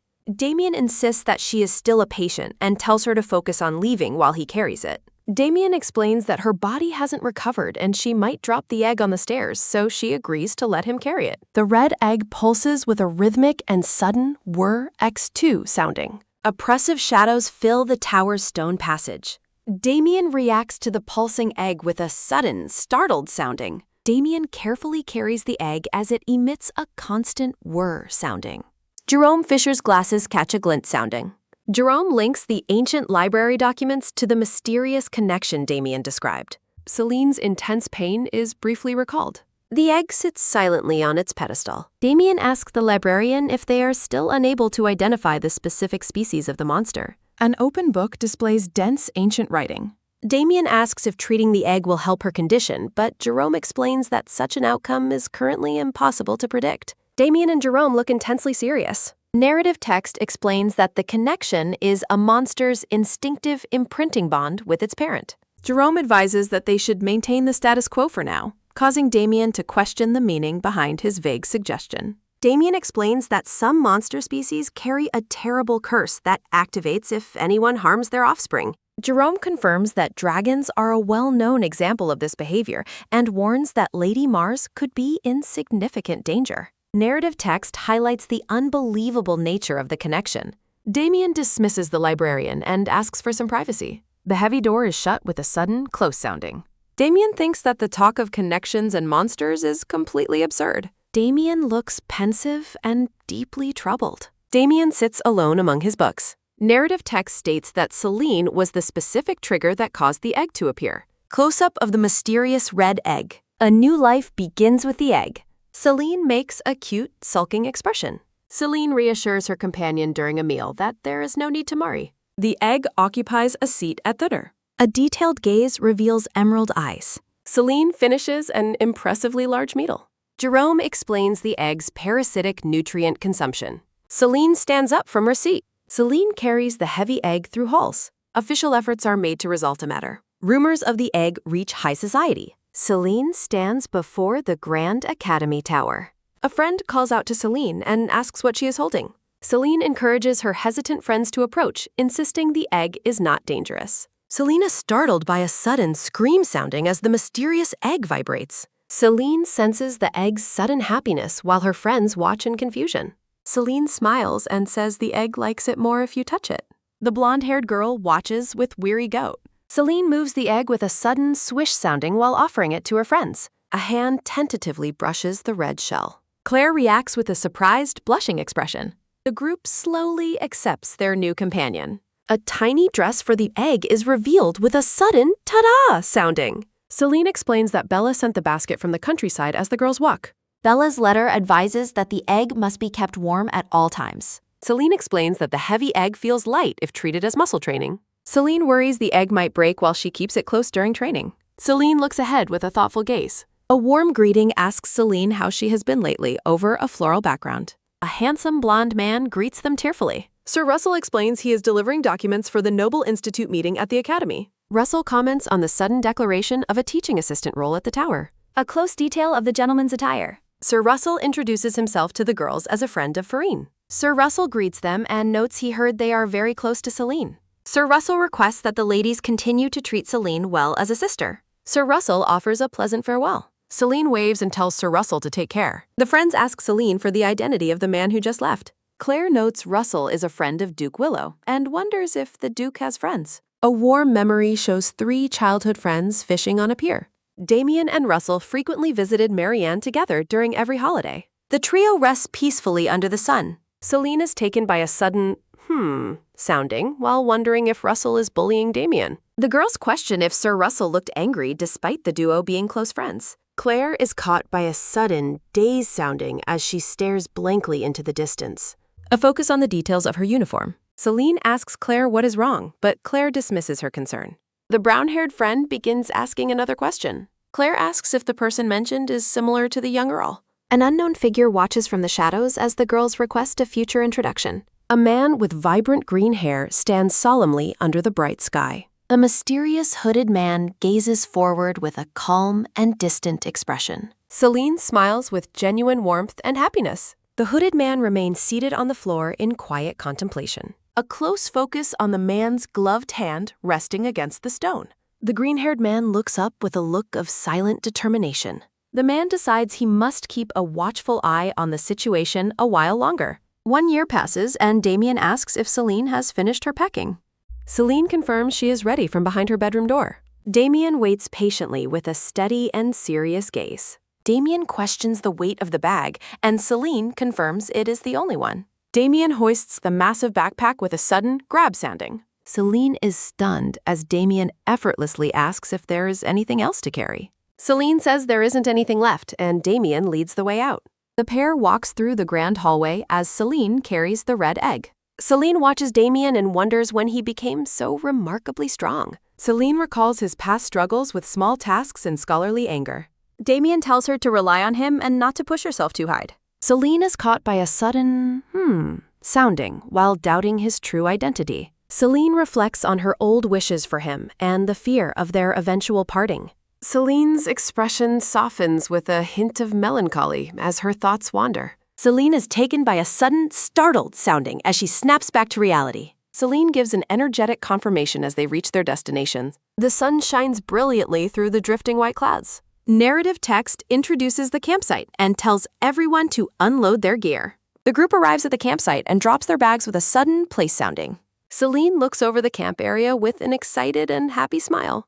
Narrative text describes the plans for their 2-day outdoor adventure. Celine gazes at the scenery with peaceful and bright green eyes. Celine reflects on how her bond with the egg restricted her summer vacation plans. Someone announces the completion of the shelter with a sudden ta-da sounding. A simple brown tent is pitched firmly on the grassy field. Celine credits her efficiency to the many lessons she learned at night school. Celine suggests they head into the woods to find firewood. Damien watches Celine's every move with a sharp and protective eye. A close detail of the golden embroidery on Damien's dark collar. The group acknowledges the plan and begins to move toward the trees. The scene shifts to the quiet and lush greenery of the surrounding forest.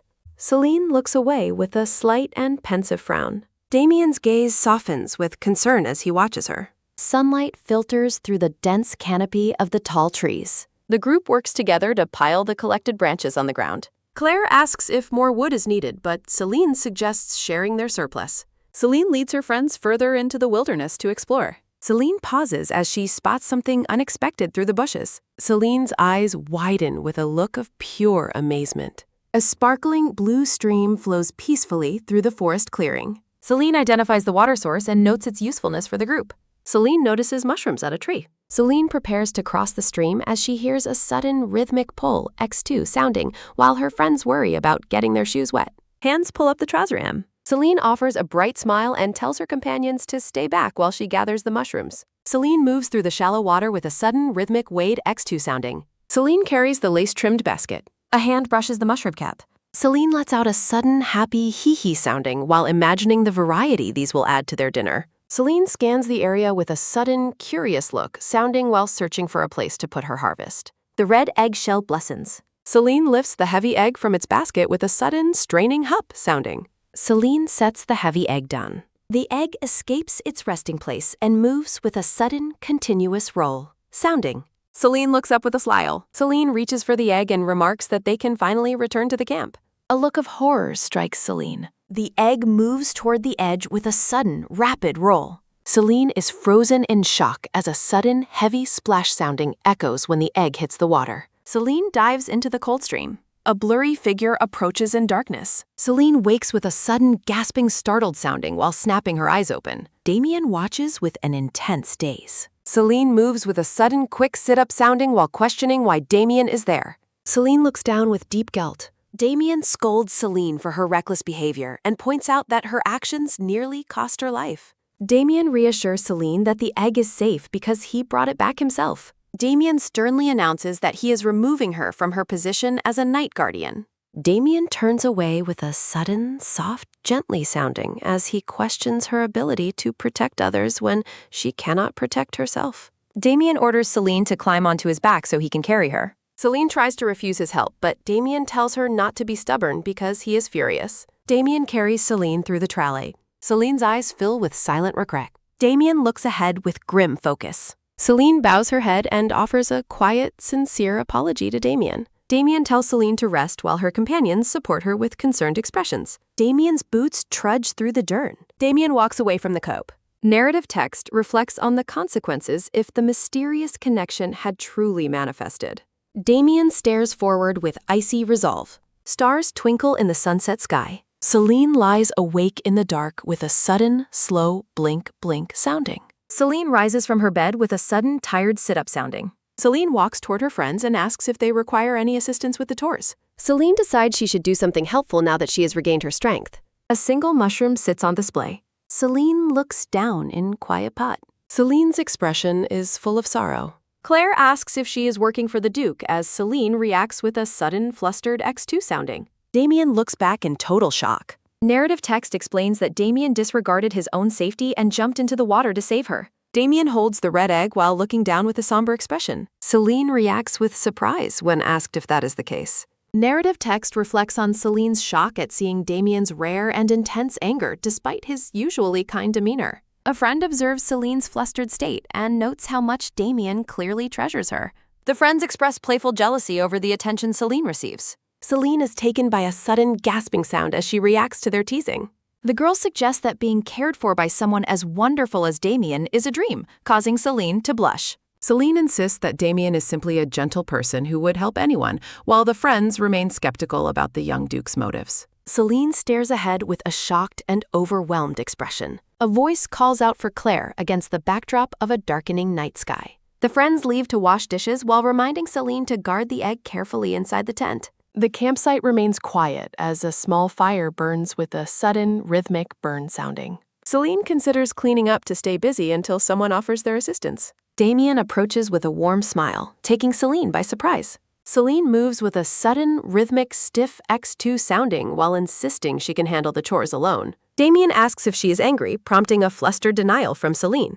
Damien follows Celine and apologizes for his earlier outburst, admitting his words were uncalled for. Celine tries to brush it off, but Damien remains firm that his anger today was misplaced. The two bicker over who was more at fault for the day's events.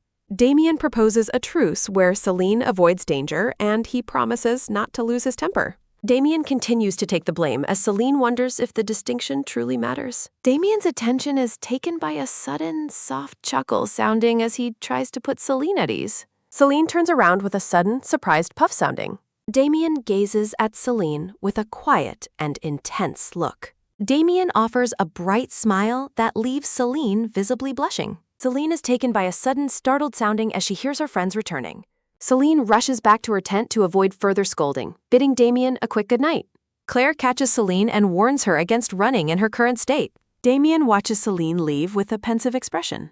Narrative text reflects on a strange reaction, wondering if it was merely a misunderstanding. Stars begin to fill the deep blue night sky. The campsite settles into the stillness of the night. Inside the tent, the friends urge Celine to share her thoughts on a worrying topic. Celine hesitates as she tries to find the right words. A friend questions Celine about her ideal role model, listing several of her own. Celine admits she has never really considered who her ideal model might be. The brown-haired friend suggests that Celine probably admires someone with superior sword skills. Another friend agrees, noting Celine's respect for her father, while Celine shakes her head in disagreement.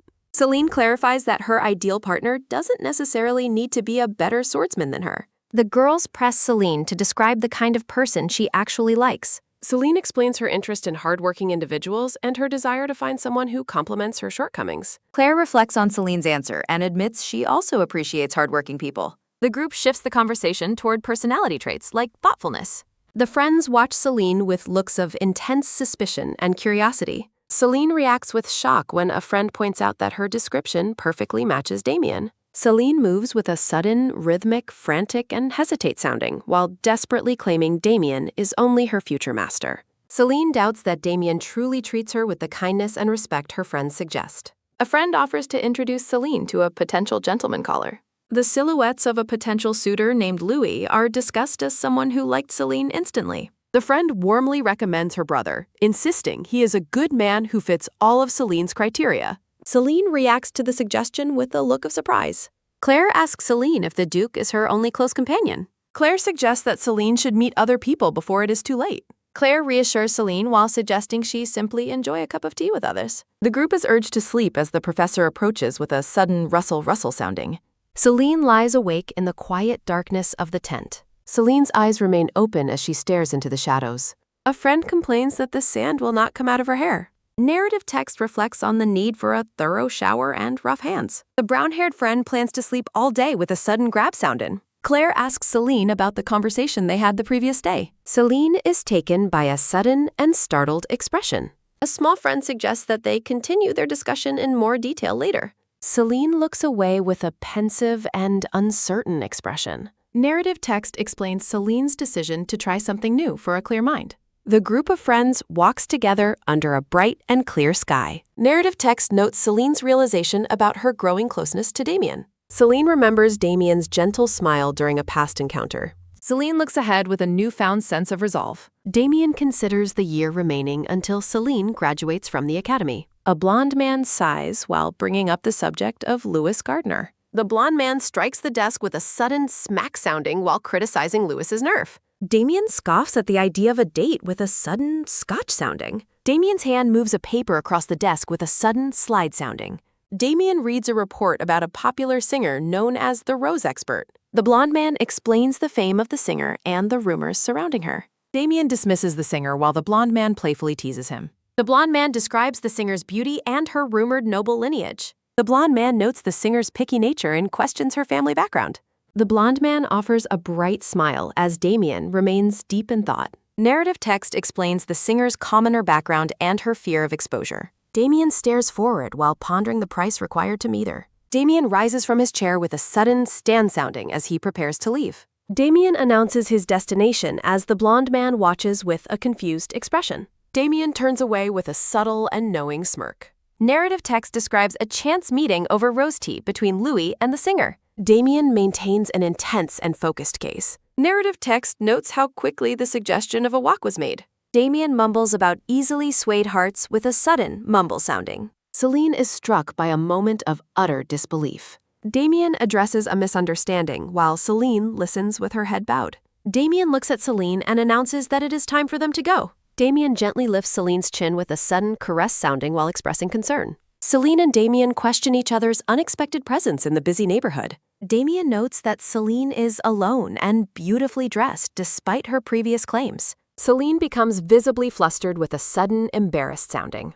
Celine offers a nervous explanation with a sudden ha-ha sounding while mentioning a missed meeting. Celine asks Damien about the nature of his own morning appointments. Damien smiles at Celine and asks if she truly wishes to know the answer. Celine is taken by a sudden ponder x2 sounding as she considers his words. Damien offers a bright smile while mentioning he had several people to meet earlier. The white-haired man notes the surprise of his night keeping secrets and decides he will also need to keep secrets in the future. Celine desperately claims she did not intend for things to happen the way they did. Damien's expression is taken by a sudden, pensive sulk sounding as he reflects on how Celine kept a secret from him. Celine's attention is taken by a sudden and awkward sounding as she admits she was merely curious about something. Celine reacts with a sudden and intense blush sounding while hiding her face in her hands. Damien asks Celine what she wants to know and questions if he should provide an answer. Celine's voice is joined by a sudden rhythmic nervous X2 sounding as she admits her curiosity about dating.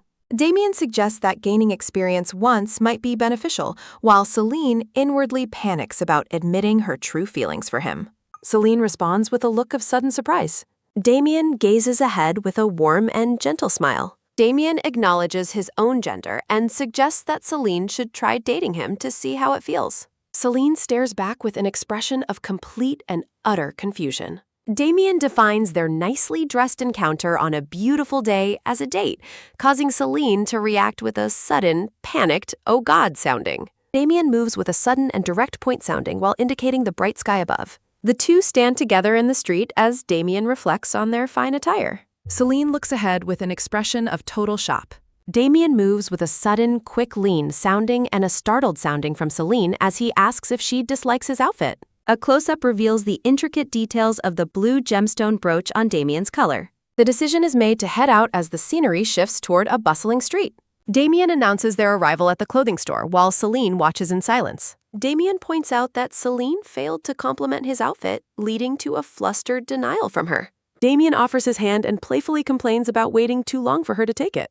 Celine's attention is taken by a sudden, frustrated sounding as she hesitates to take his hand. Celine's hand moves with a sudden, firm hold sounding as she finally accepts Damien's arm. The two continue their playful bickering about the necessity of changing Damien's clothes. A shopkeeper offers a warm welcome as the pair enters the luxurious establishment. A voice from within the store recognizes Damien as the young Duke Willow. Celine reacts with a sudden and worried, oh dear, sounding as the shopkeeper notes Damien's upcoming tailoring plans. The shopkeeper compliments Damien's current look, but Damien offers a subtle smirk while Celine attempts to explain herself. Celine's eyes are fixed on Damien with a sudden, intense staring sounding. Celine loudly declares her dissatisfaction with the current options. Celine mutters to herself about her lack of satisfaction while a dark, shadowy figure looms behind her. Celine decides that they should begin their shopping session by choosing a new cravat. The shopkeeper prepares to show the collection of cravats kept in the display cases. Damien's hands move with a sudden sharp crack knuckle sounding while the shopkeeper agrees to assist them. Celine's voice is joined by a sudden soft whispering sounding as she warns Damien about the high prices in the shop. Celine reacts to the high cost of the items with a sudden and audible gulp sounding. Damien considers the pricing and suggests that the cost might be sufficient for a single high-quality piece. The shopkeeper presents the fabric collection and explains the difference in price between the various tiers. Damien asks Celine to select something she likes for him, leaving the shopkeeper surprised by the Duke's sudden concern for prices. Celine is left completely overwhelmed by the choices as narrative text explains that Damien usually has others pick his clothes. A shimmering piece of purple fabric catches the light inside the display. Celine looks ahead with an expression of newfound and intense resolve. Celine asks Damien if his usual payment method has changed for this visit. Damien's voice is joined by a sudden, soft snickers softly sounding as he jokes about sticking to his usual payment habits. Celine scolds Damien for his teasing, but he quickly apologizes while admitting he only wanted to joke. Damien notes that Celine seemed flustered and stressed, prompting her to begin a nervous explanation. As they prepare to leave, the shopkeeper invites them back, while narrative text reflects on Damien calling the outing a date. The pair walks together down a cobblestone path as Celine inwardly questions the true nature of their relationship. The shopkeeper offers a seat as Damien asks if they are comrades regardless of gender. Damien asks if Celine is doing okay. Celine reacts to the dessert with a look of surprise. Damien asks Celine if she remembers their history at this location. Narrative text explains how they used to visit this spot frequently. A flashback shows a younger Damien offering his hand to comfort a crying young Celine. Damien recalls the effort required to calm her down as Celine reacts with a sudden and intense blush sounding. Damien notes how awkward it was to borrow a handkerchief to wipe her face. Damien observes that it has become much harder to get a seat in the popular cafe. Celine looks at Damien and wonders if he already has a date for the day. Damien admits he simply had a strong feeling he would be with Celine. Celine asks why Damien did not make formal plans to go out with her. Narrative text warns about the dangers of running out of money. Damien explains the spending habits of central nobles, while Celine reflects on academy life. Celine is taken by a sudden, startled sounding as Damien critiques her stiff demeanor. Damien defines dating as simply enjoying good food and seeing interesting things together. Celine realizes that she already does those things with Damien on a regular basis. Damien looks at Celine with a warm and affectionate smile. Celine looks away with a pensive and thoughtful expression. Damien offers a gentle smile with a sudden smiling sounding. Damien tells Celine to finish her melting parfait because he has a surprise destination in mind. Damien promises to take her somewhere he knows she will enjoy. A pair of ornate tickets is presented in a close-up. Celine's expression is taken by a sudden jaw-drop sounding as Damien suggests watching a strategy match. Celine questions whether minors are actually permitted to watch the match. Damien explains that it is allowed as long as a guardian is present. Damien mentions the Duchess being away as Celine listens intently. Damien notes that Celine is technically an adult now. Narrative text confirms Celine is 18 while Damien is 21. Damien warns that the match might be boring for those who do not enjoy the competition. Celine admits she is curious since she has never witnessed a noble house match. Damien tells her to finish eating quickly so they can depart. Damien reassures Celine that they have plenty of time and there is no need to rush. The pair discusses the exciting turn of events in a previous match over a tray of desserts. Narrative text reveals that Damien has been looking at Celine the entire time. Damien suggests that Celine could use her experience to make more friends in the House of Lords. Damien jokingly mentions that having too many friends might prevent them from spending time together. Celine looks at Damien with an expression of quiet realization. Narrative text considers Celine's thoughts on the value of making new friends. Damien agrees with her unspoken bots. Damien looks at Celine with a soft and sincere gaze. Damien confesses that he never grew tired of her visits and always wished she would stay longer. Damien offers a sheepish smile with a sudden, awkward sounding. Celine wonders if she should avoid making more friends based on his comment. Celine reacts with a sudden sweat X2 sounding as Damien discusses finding a social balance. Celine asks when Damien found the time to arrange for the restaurant rental. Damien explains that simply using his name as Duke Willow opens many doors. Damien smiles with a sudden beam sounding as narrative text reveals he is being playful. Narrative text describes the progression of the course dinner and the beautiful window view. Intricate details of the strawberry parfait are revealed in a final close-up. Damien reflects on his desire to keep Celine from feeling bored during their time together. Damien asks Celine if she enjoyed their day out while she sits before a lavish dessert spread. Celine expresses her great enjoyment and a slight sadness that their time together is ending. Celine realizes the appeal of dating and looks forward to daily outings with a loved one while Damien watches her fondly. Damien suggests one final destination for their date as they sit in the sunlit dining room. Celine is awestruck by the sight of numerous lanterns floating on the lake. Celine asks for confirmation about the floating candles while Damien looks out over the water. Celine questions if they are permitted to participate in the activities by the lake. Damien reassures Celine of their permission as he approaches an attendant seated near several barrels. The pair approaches the attendant to join the festivities. The attendant asks if they are there for the special event, sparking Celine's curiosity. Narrative text recounts the ancient legend of a wizard who created the empire and proposed with starlight flowers. Damien explains the tradition of using paper boats and candles as a modern substitute for the legendary flowers. Damien requests 2 candles each for their participation. Damien thanks the attendant after receiving the decorative candles. Damien mentions he learned of the tradition from Russell, noting it is usually reserved for engaged or married couples. Celine reacts with a look of growing anxiety and uncertainty. Celine hesitates to speak, prompting Damien to ask what is on her mind. Damien gazes at Celine with a calm and patient expression. Damien questions if there is any reason he should not have brought her here. The lakefront is vibrant with couples enjoying the romantic atmosphere. Celine worries that others will misinterpret their closeness as a sign of romantic feelings. Narrative text reflects on Celine's past confusion regarding Damien's previous words. Celine desperately tries to label their bond as a comradeship rather than a romantic relationship. Narrative text notes that feelings can naturally grow from spending significant time together. Celine steals a glance at Damien as they stand by the water. Celine's hand is taken by a sudden firm hold sounding from Damien. Celine holds a beautifully crafted pink flower candle between her palms. Damien tells Celine to focus only on their date and her own enjoyment.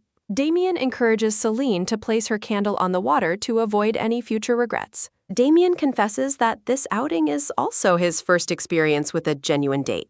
Damien asks Celine to tolerate his stubbornness so he can make their first date perfect. Celine softly agrees to his request as the sun begins to set. Celine's hands release the glowing flower candle with a sudden, gentle float sounding. The basket moves with a sudden, rhythmic voom voom sounding. Damien asks Celine if she would like to try another activity while she remains by the water's edge. Narrative text observes the peaceful silence that has settled over the day. Celine looks down with a faint and serene smile. Damien looks at Celine with an expression of deep affection. Celine gazes at the shimmering water and acknowledges the immense beauty of the scene.